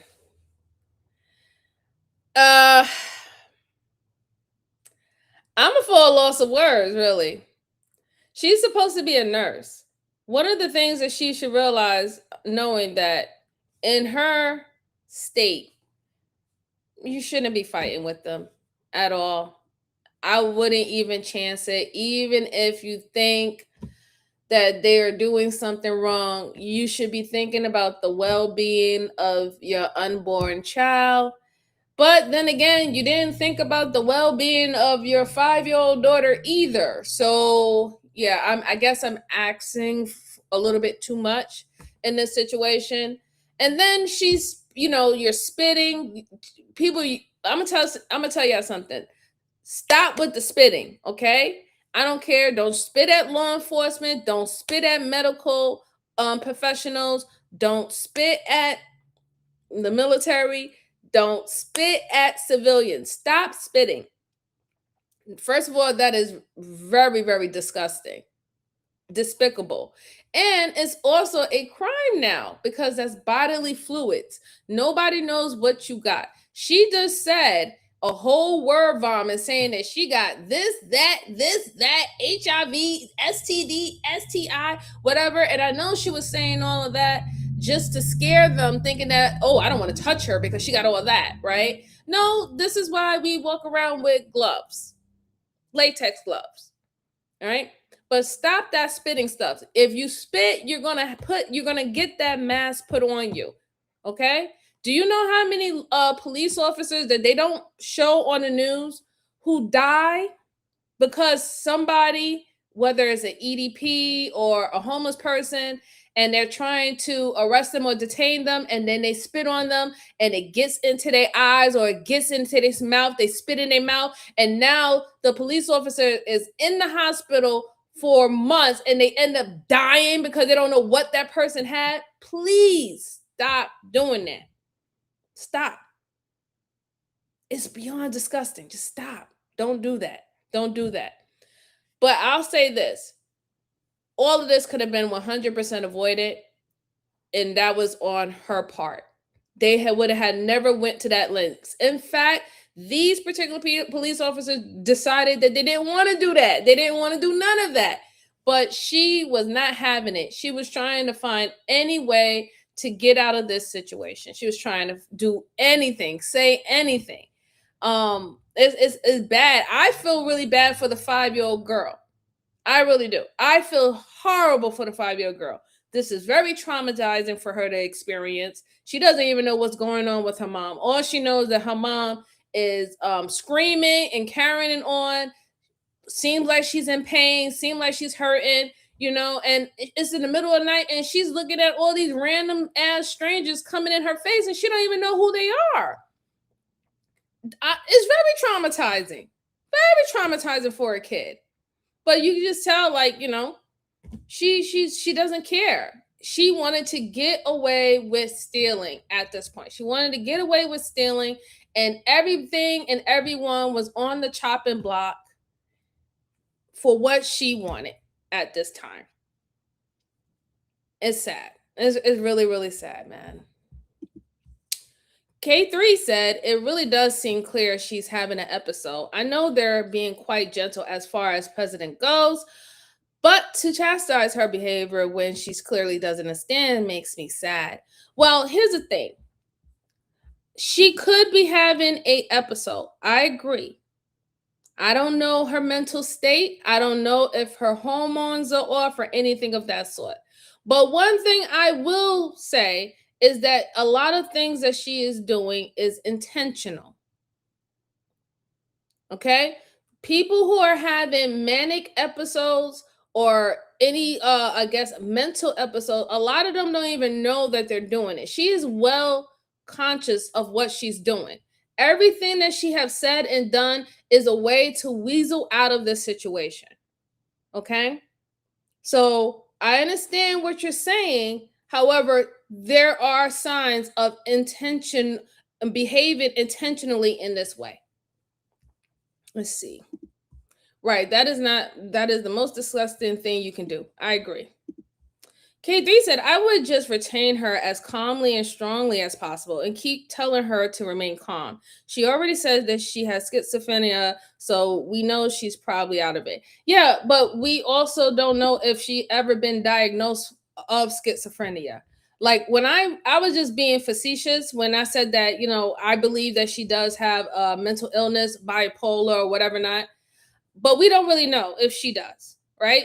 We really don't know. And we don't have her health records. We don't know if anything has been diagnosed with her of having any issues. We don't even know if she's on any form of mental medications right now, which I really don't think that she would because she is pregnant. Some of those things give you very bad side effects when you're pregnant. So I don't think that she would actually be on them. But I understand what you're saying. Clearly, she is not doing well. But I am not going to lie and say that I don't see her being intentional with some of the things that she's doing. That's all I'll say. K3 said, I disagree. I don't think she's aware that she's behaving strangely for assistance. She is trying to escape, but that's a natural intuitive thing, whether or not you're in an episode. No, because she also, I'll say like this. I understand where you're coming from, but I'm also going to have to disagree with you, K3. And the reason why is because she said, oh, I'm going to get you for this. I'm going to get you for that. When she brought up the diseases that she had, she said, I have AIDS and this and this and that. And then she started spitting. Then she said, oh, I can't have the mask on because I have COP, I have asthma and all the stuff like that. And she only brought up that she has schizophrenia and all the stuff like that. And that was a way for her to get the cuffs removed off of her, right? So we have to talk about it in the realest sense. Most individuals don't know when they're having a mental breakdown that they're actually having a mental breakdown. She is cognitive. She's showing signs of cognitive, that she knows exactly what's going on, and everything that she has said is some way, somehow trying to get her out of the situation that she's in now.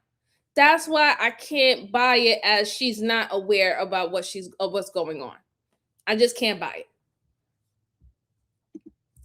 You're right, though. I could be no. I love the back and forth agreement, K3. Thank you so much. I appreciate it. That's what I like to see in the chat. You know, I don't know everything, so we feed off each other. You see what I'm saying? We feed off each other and we learn for each other. I learned something else. You learn something else. I love it. I love it.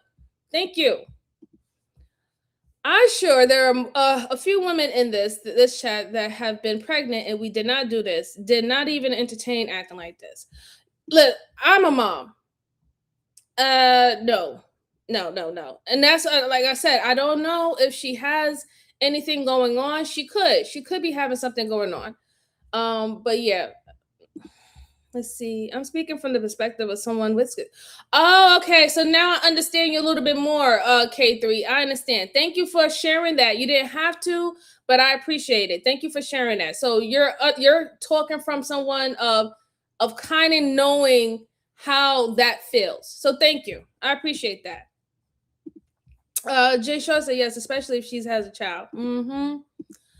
I think she thinks she's being slick and behaving and reacting normally, but I do agree that she is trying to get away with stuff and get out of things. Yes, I agree too. Like I said, I didn't necessarily disagree with all your point.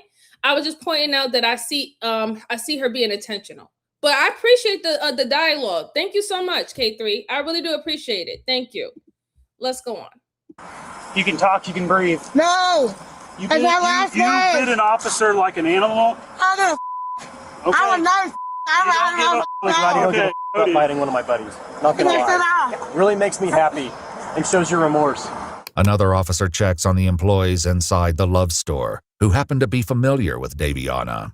Oscar, has she been here before tonight? She was here last night. Last night. Did she make any purchases?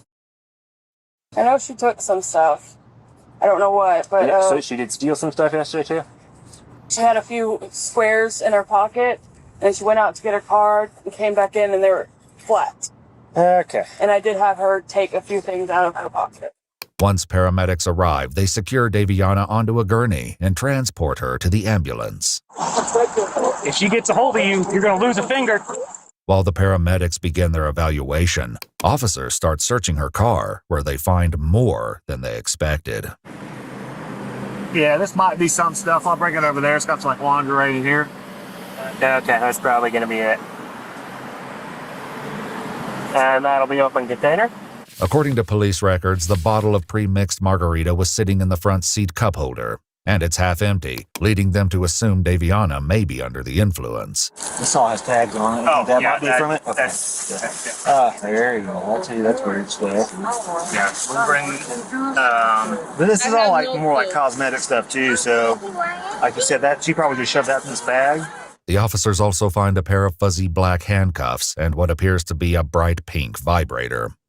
Daviana's father soon arrives to collect his granddaughter and the two puppies, who the officers note are surprisingly calm. Yeah. It smells like weed, and there's weed crumbs everywhere. They're super chill too. Oh, yeah. They're probably stoned from all the weed. Though a long night for the 5-year-old girl is over, for the officers, there's still far more to come. I'm a free citizen. I will do a citizen's arrest on all of y'all. Let me go. I cannot breathe. I don't know if you're a free citizen anymore if you're going to jail tonight. I need an hour breathe. Give me an hour breather and take this off. Can you tell me what year it is? Yeah, it's 2025. My brother turned 25. My dad turned 50 today. Okay. He was celebrating his birthday when he got a call from me. I bought a pocket and 3 tequilas. And this is why I'm here. What the I go, please. You know, it's funny. You give your dad a strip pole, a midget strip percent, and a pocket. He really loves you. With alcohol, of course, and money. Yeah, we have a great relationship. He was a single father. He raised me and my brother. It's great. Daviana, who's your No! No! No! Yelling is isn't gonna make any Yeah, If you she don't said a do whole it, I'm citizen's trip arrest. now. Oh no! I'm at 50%. You don't want me to get to 1,000. Soon after, the ambulance transports Daviana to a local hospital for a more thorough evaluation. Take the mask off. A song called Man. Help! There is a women's football league. I don't want to be a one-man band. I don't want to be alone. So alone. Help! I need something you, bro. Let me go. I like that one. This? It's for you. It is one. It's a great song. It is. I love country. Bonfire at Tina's. Oh. Help! I need to get the f out of here. I need y'all to let go of this risk, and I'm suing for $500 million. I swear to God. I hope y'all got it. Let me go. No, I was thinking about $1 billion, but I settled for $500 million. Eventually, Daviana appears more relaxed as she asks one of the officers if he'd like to hear a joke. It's a good dad Okay, joke. shut up. How did the hamburger introduce his wife? What? How did the hamburger introduce his wife? Meat patty. Okay, I got another one. Why are most hurricanes named after humans? It's because when they come their way well, when they leave the cows in your car. Get it? That's not funny to you either? Oh, you suck. Make sure you write that down. And then tell your single friends. Okay, so yeah, she's definitely she's definitely under the influence. She's definitely been taking substance, drinking, smoking, and I think she might be a klepto.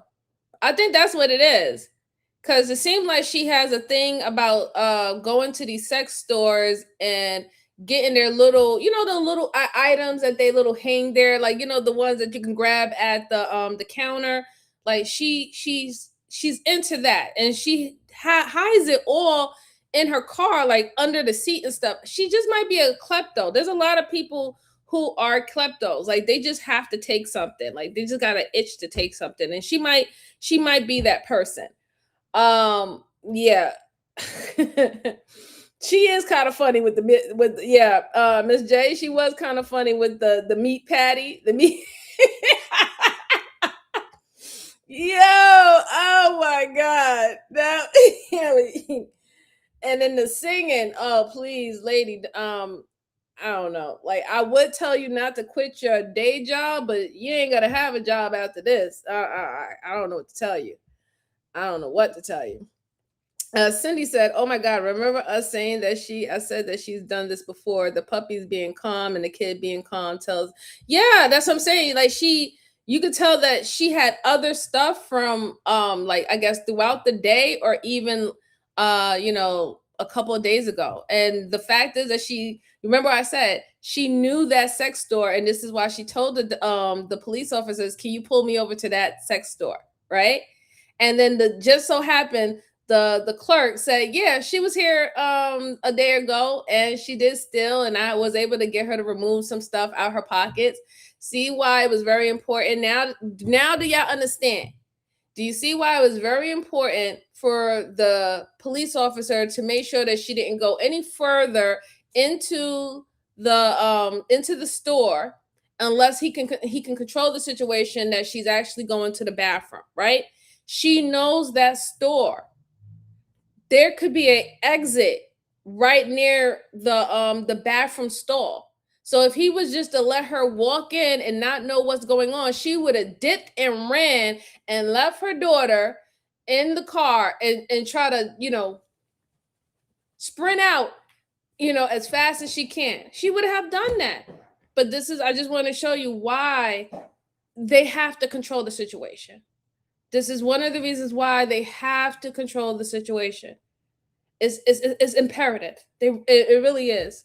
And it's not even a game. Like in this situation, I'm glad that she wasn't necessarily really hurt or anything. I'm glad that the child wasn't hurt. I'm glad that the officers, some of them got bitten and stuff like that, but they weren't hurt. It seems like this is going to end on nobody got really severely hurt, which I love these types of stories and cases, because I hate to hear when people get severely hurt, and I hate to hear when people lose their lives in these cases. But yeah, this is interesting. This is very interesting.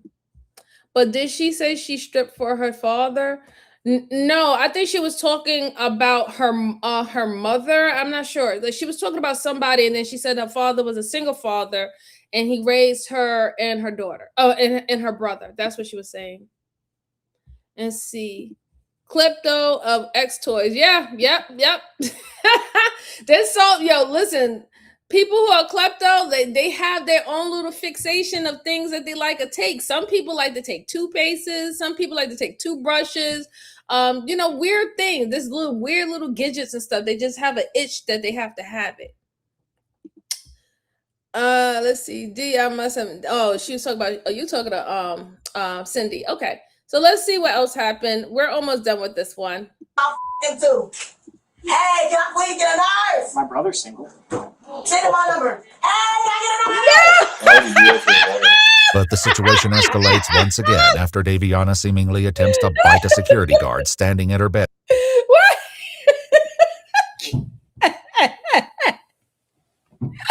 Why is he playing with her like that? Like, oh my God. Like, you see she wilding and out of control. I guess that was his way to kind of break the ice for an eventful night. He said, listen, my brother's single. She said, send me his number. No, don't send nobody that girl number. Don't send no number to that girl, okay? No. I rebuke in the name of Jesus. Do not send nobody that lady. Don't give her a number. I don't know why he messing with her there, but that caught me off guard. I thought that was so hilarious. Okay, let me go back. Let me go. Side. Let me go. Let me call my dad. Felony. I don't give a y'all. Give me 10, 15 years. I'm calling all y'all uncles, y'all jobs. And security guard. Let me go. Now. Let me go. I don't give a and burglary and larceny. And I'm gonna send all y'all on fire. Let me go. It's robbery, not larceny, but close. I have all of them stupid. So now I'm wondering, is she doing this on purpose, or is she just really nuts? Because now she's threatening them, right? She's threatening their life. She's saying, I'm gonna set y'all all on fire. Burglary, I'm gonna do it all. So now I'm wondering, Inquiring Minds, here's me. Hi, how you doing? I'm MJ. Inquiring Minds wants to know whether or not if she's doing this to plead up the mental case, or does she really have mental issues? Either way, they'll find out. They'll figure out, but it's not looking good. It just seems like she's continuously trying to add on things that she can get charged with.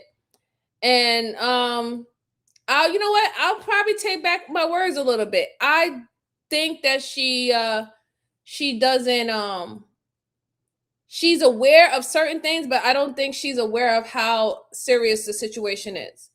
And it's probably because she probably have done this before, right? And they was like, oh yeah, she's cuckoo, then the cuckoo puffs. Let's just give her a couple of months in jail.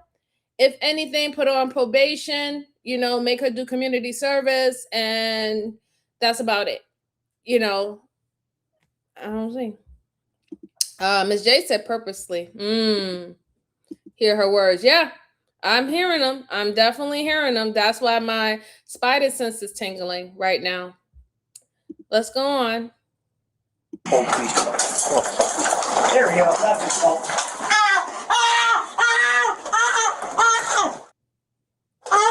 Calm down, girl. No, let me go. Let me go. I'm dying. I'm blood coming from the corner. Let me go. Let go of my face. Let go of my face. I'm suing all y'all. The nurse administers a sedative, but it isn't immediately effective. I'm bleeding. My baby's dying. Let go of me. Let go of me. So I can take this as a promise. When I see you on the street, you dead. Second time, You dead. That's good. I killed my baby daddy too. What's up? Stabbed him 22 times. Ain't got away with it. Move. Threatening violent act. Yep, I surely am. Let go of me. I can help you out with some shackles if you got. Let me go. We have him already on her. Let me go. She's in her leg cuffs. Secured? Let me go. Yeah. Let me go. I'm killing all y'all. All y'all got a death wish. All y'all. Just Let me go. Cut this off now. No. Take it off now. Hell no. Yeah, not after you try to take me. Oh, yeah, we should. no. No. Stop. What's up? What's up? Come here, son. Let me go now. Let me go now. Come you up. I'm gonna beat the out of you. Oh, I'm gonna take. Now you know what? I'm gonna kill you and adopt your kids and raise them right. I know you can't just. Once the sedatives fully kick in, they resecure the wrap around her body and leave her to rest. After the officer who was bitten receives his own medical treatment, they gather and talk in the hallway. Now they give me a giant shot in my first walk. Yeah. Excited utterance that she'd smoked pot in the car while driving. And it's And that's another thing. Another reason why y'all should not bite. Because every single time you bite a mofo, we gotta go get a shot in the ass. Okay? And that is not fun. All right? That penicillin shot fucking hurts. Okay? Nobody wanna get shot in the ass. I don't think you wanna get shot in the ass. So please don't do that. Please, please, please, please, please. Okay? K3 said, to be honest, I have seen a lot of this, or a lot of these, where I feel like it's pretty clear they're faking. She is definitely tripping. Mind you, it's very common for bipolar people to abuse substances and shoplift during manic. Yeah, I agree. I do agree. I definitely do agree. I don't think that she's anymore, K3. I don't necessarily think anymore that she's faking her her illness. She really is going down the deep end on this one. Definitely. Let's see. Miss J says she bit him. Yep. She did. Right. Keep your teeth to yourself. Absolutely. Please keep your teeth to yourself. Because I want to, Johannesson. How are you? Happy Saturday. Let's go on. And it smelled She like said it was definitely today though. Yeah, and it smelled like weed in the car. Okay.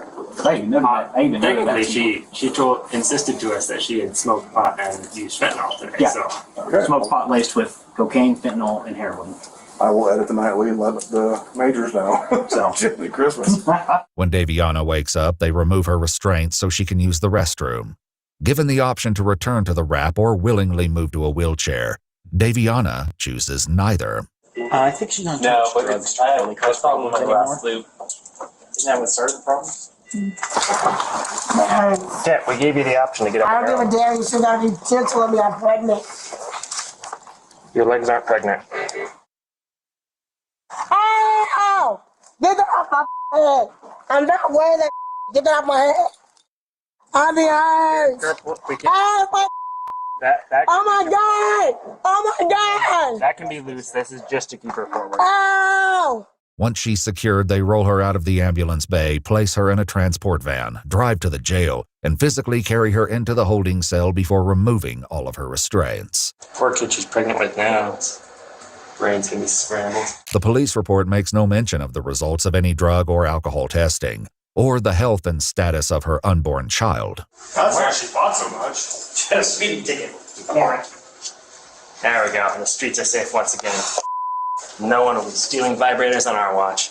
According to court documents, 26-year-old Daviona Lee Robinson was charged with misdemeanor larceny, assault with a dangerous weapon, 3 counts of assault and battery on a police officer, child endangerment, and driving under the influence of drugs. She pleaded guilty in July of 2025 and received a 7-year deferred sentence. But that sentence was later accelerated following an incident in October that resulted in new charges.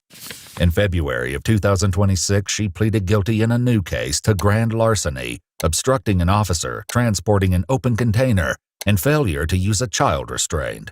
She was sentenced to 18 months in the Department of Corrections, along with 2 concurrent 6-month Tulsa County jail sentences, with credit for time served.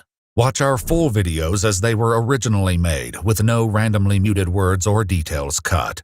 We've also dropped brand new EWU videos available only on EWU Plus. Available now on iOS, Roku, Amazon Fire, Apple TV, and Google TV. Download eWoo Plus and see what you've been missing.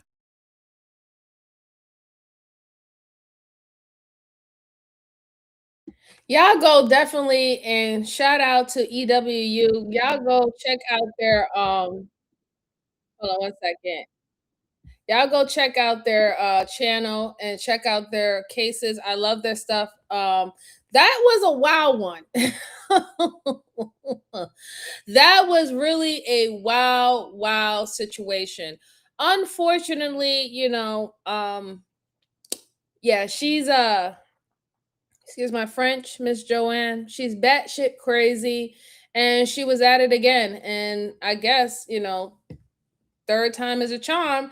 She actually had to do time this time. It's unfortunate because she has a 5-year-old child, and she had one that she probably had to deliver while she was in jail, and that's going to be the responsibility of her father, seeing, because it was the father that came and got her. So that's a lot on the parents.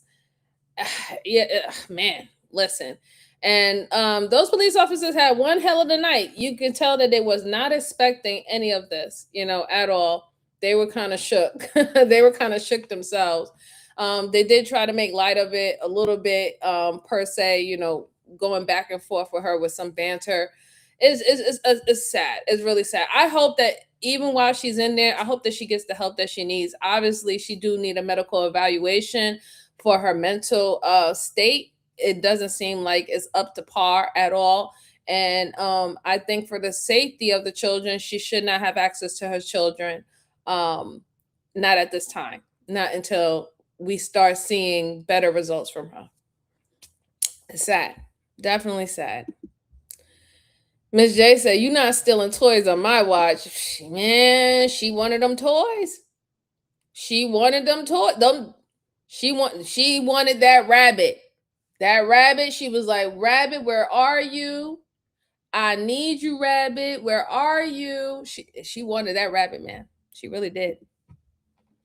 K3 said her driving around with her baby with all that is a real thing. That's terrifying. It is. It's very terrifying and scary, because the fact that she was under the influence, she could have literally, got in a car accident. That baby could have been gone. There's so many things that could have happened, really. That baby could have been injured, and their life was in danger the whole entire time, that night. And then we're not even talking about the unborn child that's in her body. She's so sedated and filled with so many different type of drugs and stuff like that. I don't even want to even think of or mention what that unborn child, if it made it to full term, what they will have to deal with while in their developing stages. Yeah. Rabbit, where are you? Yeah. All right. So I have one more, good folks, and I'm going to let y'all go ahead and enjoy the rest of your Saturday evening. I appreciate it. Just make sure you hit the like button for me if you're just stopping by to say hi, or hit the down button if you don't like what you're seeing or viewing this with me. It still helps the algorithm, from my channel. It still helps. And if you have any cases that you would like me to review, go ahead and put it down in the comment section at the end of the live stream. Once again, I do look at all my comments. I do take advice as well. I appreciate it. I really do appreciate the commentary. So, all right. So this one is not going to be long. This one is going to be very, very short. I wanted to see what this was about, because it has something to do with a man having something in his rectum. I don't know what it is, but we're gonna look at it together. Okay, we're gonna figure this out together. Okay. Cindy said there were no rabbits hurt while doing this episode. Yes. No rabbits hurt, got everybody. PSA, no rabbits were hurt. Yes, tap the like button for me. I truly appreciate it. Thank you so much. All right. So this case is cops find the unthinkable inside a naked man. Let me pull this up. Let's see what this is about. I hope y'all can see my screen. And here we go. She sees him running on the treadmill naked. I think he's trying to set the building on fire. I got smoke inside. Sheriff's office, come out, you're gonna get shot. Reports of a naked man terrorizing a Planet Fitness send Florida deputies on a manhunt like no other. Before the night is over, the suspect will have a lot to answer for, if they can catch him. I think he's in the roof right now. The following is based on official police records released to date, and some of the footage has never been seen before until now. On the night of July 19, 2025, dispatchers in Fort Myers, Florida receive an unusual call for help. Lee County Sheriff's Office, this is Robin. How can I help you? Hi, Robin. My name is Dylan. I'm the GM of the Planet Fitness. My employee just called me. There is a member in there. We close at 10, and she walked in one of the abs and stretching areas, and he was in there with like a sleeping bag. And she asked him to leave. Once he got up, he actually went into the women's locker room and was just standing in there naked. And then he started running on the treadmill naked, and so I had her go in my office and lock the door. And so I was just seeing if we could get somebody out there for her. According to the general manager, the employee is just 17 years old, and her 18-year-old boyfriend is with her. I'm trying to check my cameras, but it looks like she's locked in my office and he is destroying cameras, it looks like. But the night is full of priority calls, and it takes over an hour for a deputy to arrive. By then, the teenage girl's father has already helped the two escape through the front door. But the danger isn't over, as the manager tells the deputy he smells smoke coming from inside the building. Sheriff's office, 523 headquarters. Roll fire department here. I think he's trying to set the building on fire. I got smoke inside. You know, the wildest things do be happening at Planet Fitness. I'm not gonna hold you. Like Planet Fitness is like one of the places where like the freaks come out at night.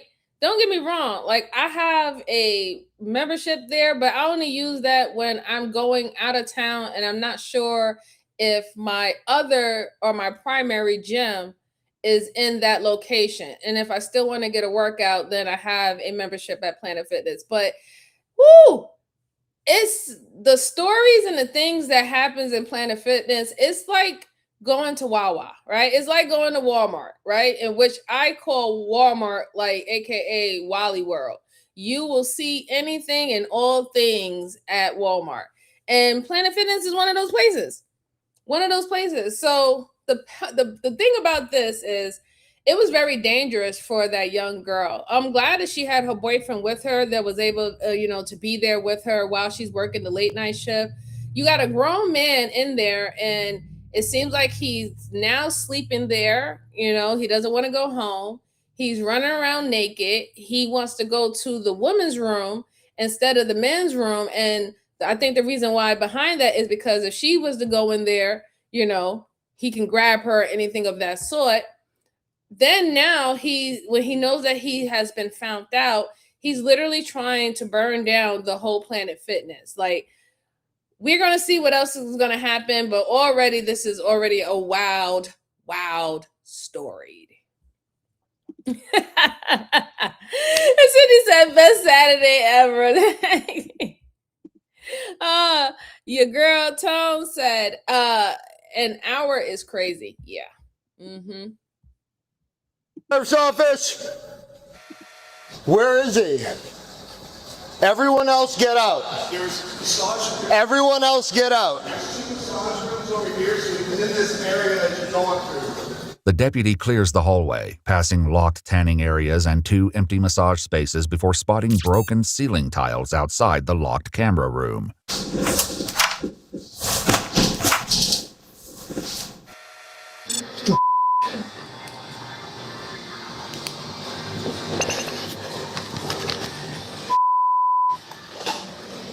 Sheriff's office, come out with your hands up.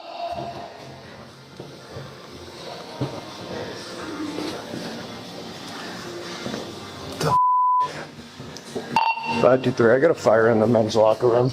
Still trying to locate the subject. The deputy stomps out the trash fire and backup quickly arrives to aid in the search. The suspect could still be anywhere, and there's no telling what he'll do next. Sheriff's office, come out, you're gonna get shot.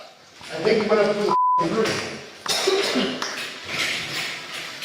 Because there's a bunch of paneling in the other bathroom ripped out from the roof tiles. See, I don't know if you tried to get in here. Yeah. Where did they see him? Do we know that? He was in the tanning beds or the massage beds up front.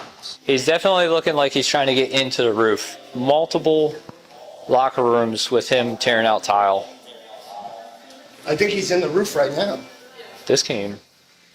I think he crawled, fell, but this is good, and nothing's there. Footsteps are leading out that way. So he fell through.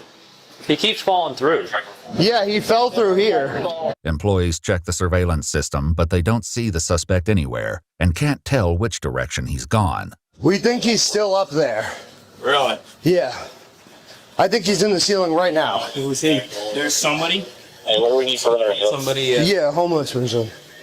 The ceiling panels there's a few areas that they're all busted out. I think he's been coming through because I've cleared it a few times. After witnesses provide their statements, an arriving sergeant learns the suspect may have been doing something deeply unsettling before they got there. She sees him running on the treadmill naked. She kind of barricades in the manager's office for safety. Yep. They come in to get her. They pretty much extract her. They see him laying in the massage beds. According to police records, the suspect moved the gym's cameras, pointing them at the entrance of the women's locker room. But before that, he pointed it at himself while he was still in the ceiling, touching himself sexually. As the canine tracks through the building and alerts on a locked tanning room door, they begin to suspect he's been hiding right under their noses the entire time. Is it locked? They're all locked. Hey, Sarge, do they have keys to the tanning rooms? Just Listen to the dog! Listen to the dog! Ah, great.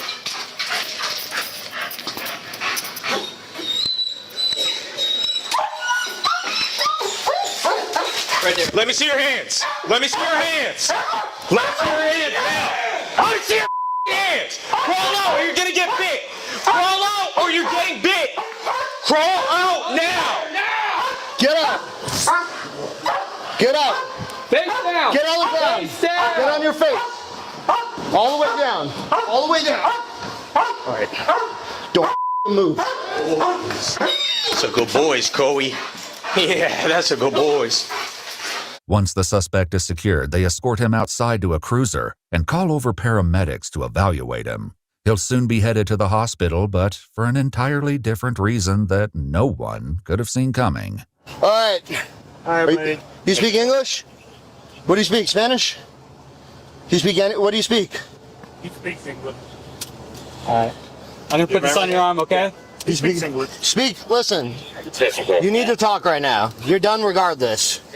We have arson. We have a bunch of stuff. For now, he doesn't say a word, but deputies can't shake the feeling they've dealt with him before. Yeah, if he is exactly who I think he is, he's got a lot of psych history. I think he sent us on a goose chase one day. He called 911. He was crawling through the wood back here. He lives at the homeless camp. Though he'll later tell a detective his name is Gabriel, a fingerprint scanner brought to the scene would reveal his true identity as 25-year-old Henry Antunes Alvarado. According to his criminal history, he has multiple prior arrests, including for trespassing, loitering, and prowling. But he's not done making an impression. What happens at the jail will make this arrest even more unforgettable. Get out. I don't want your dirty butt on my seats. They're going to wrap you up. He has a bunch of psych. Okay. Is that better? Yeah. Oh, you left cheek marks. Hold on. There you go. All right. Perfect. Once Henry arrived at the jail, a body scanner revealed a foreign object in his pelvic area. He was transported to the hospital, where a brass pipe was extracted. Because it was covered in bodily fluids, police weren't able to test it for narcotics. According to court documents, Henry was charged following the incident at Planet Fitness with exposure of sexual organs, giving a false name, and criminal mischief.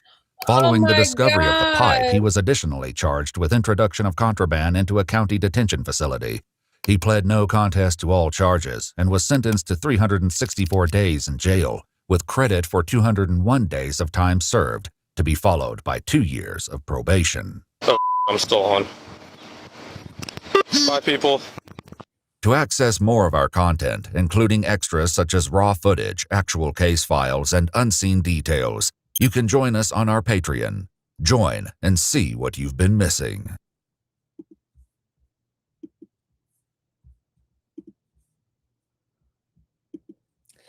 Shout out to EWU for that. Shout out for that. Oh, man. So this guy, he had mental issues, obviously. Anybody who's doing stuff like that has to have mental issues. It seemed he escaped the I guess the location where they deal with people who have those type of problems, and he just wanted to carry on and carry it about. First of all, he had a brass pipe in his rectum. This is how I know that he really does have mental issues, because you have a brass pipe in your rectum and you're on a tanning bed. I don't know if the tanning bed on. Thank God. I don't think that the tanning bed was on. But if the tanning bed was on,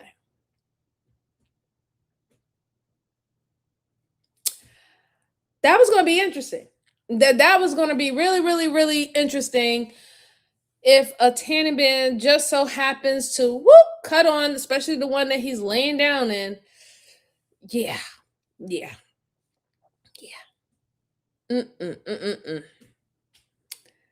I don't know. I'm lost for words. I am flabbergasted. But I really wanted to see it, and it was a real short one, but I definitely wanted to see it. Miss J said he got to be a mule. I think he probably was one, but I do think that he does have mental issues. And we see that he does have a long record of larceny, looting, and exposing himself. And it's funny how they cover the top party him up. Top part of him up. I don't know. They didn't want to go nowhere near his lower. They were like, "Look, dude, we can't help you with the lower. You a little cold, you a little shiver. We'll pull a blanket over you like that. But we ain't touching nowhere down there. Nowhere down there whatsoever." All right, guys. So that was the last case for you. You see, it was very quick and short. Nobody necessarily got hurt. I like these type of cases. I hope you enjoyed it. I say thank you so much for rocking out with me. You could have been anywhere in the world, but you decided to rock out with your girl MJ, and I truly, truly appreciate all of you. I really, really do. Again, like I said, please go ahead and leave cases that you would like me to review on the channel at the end of this live stream. Also, I wanted to give you an update on my David video. It's still coming out, but I have to now tweak it because new evidence came out that this David, the rapper that has to do with the unaliving of his 15-year-old girlfriend being found in his luxury rental car, he might be getting out. He might be going home. So I didn't want to throw out this new video and not have the most current information in the video. So this is why it's taking a little longer. But again, thank y'all so much. Truly appreciate it. If I don't come back tomorrow, I will come back on Monday. Guys, I be tired. I work from 7 to 10 days straight, very long hours, but I really wanted to spend time with you because I know I be MIA for a lot. So I wanted to do this for you. But I'll put the notification out so you'll know when I'm coming on, okay? And enjoy the rest of your evening. Enjoy the rest of your evening, and I will talk to you and see you soon. Take care, everyone. Bye-bye.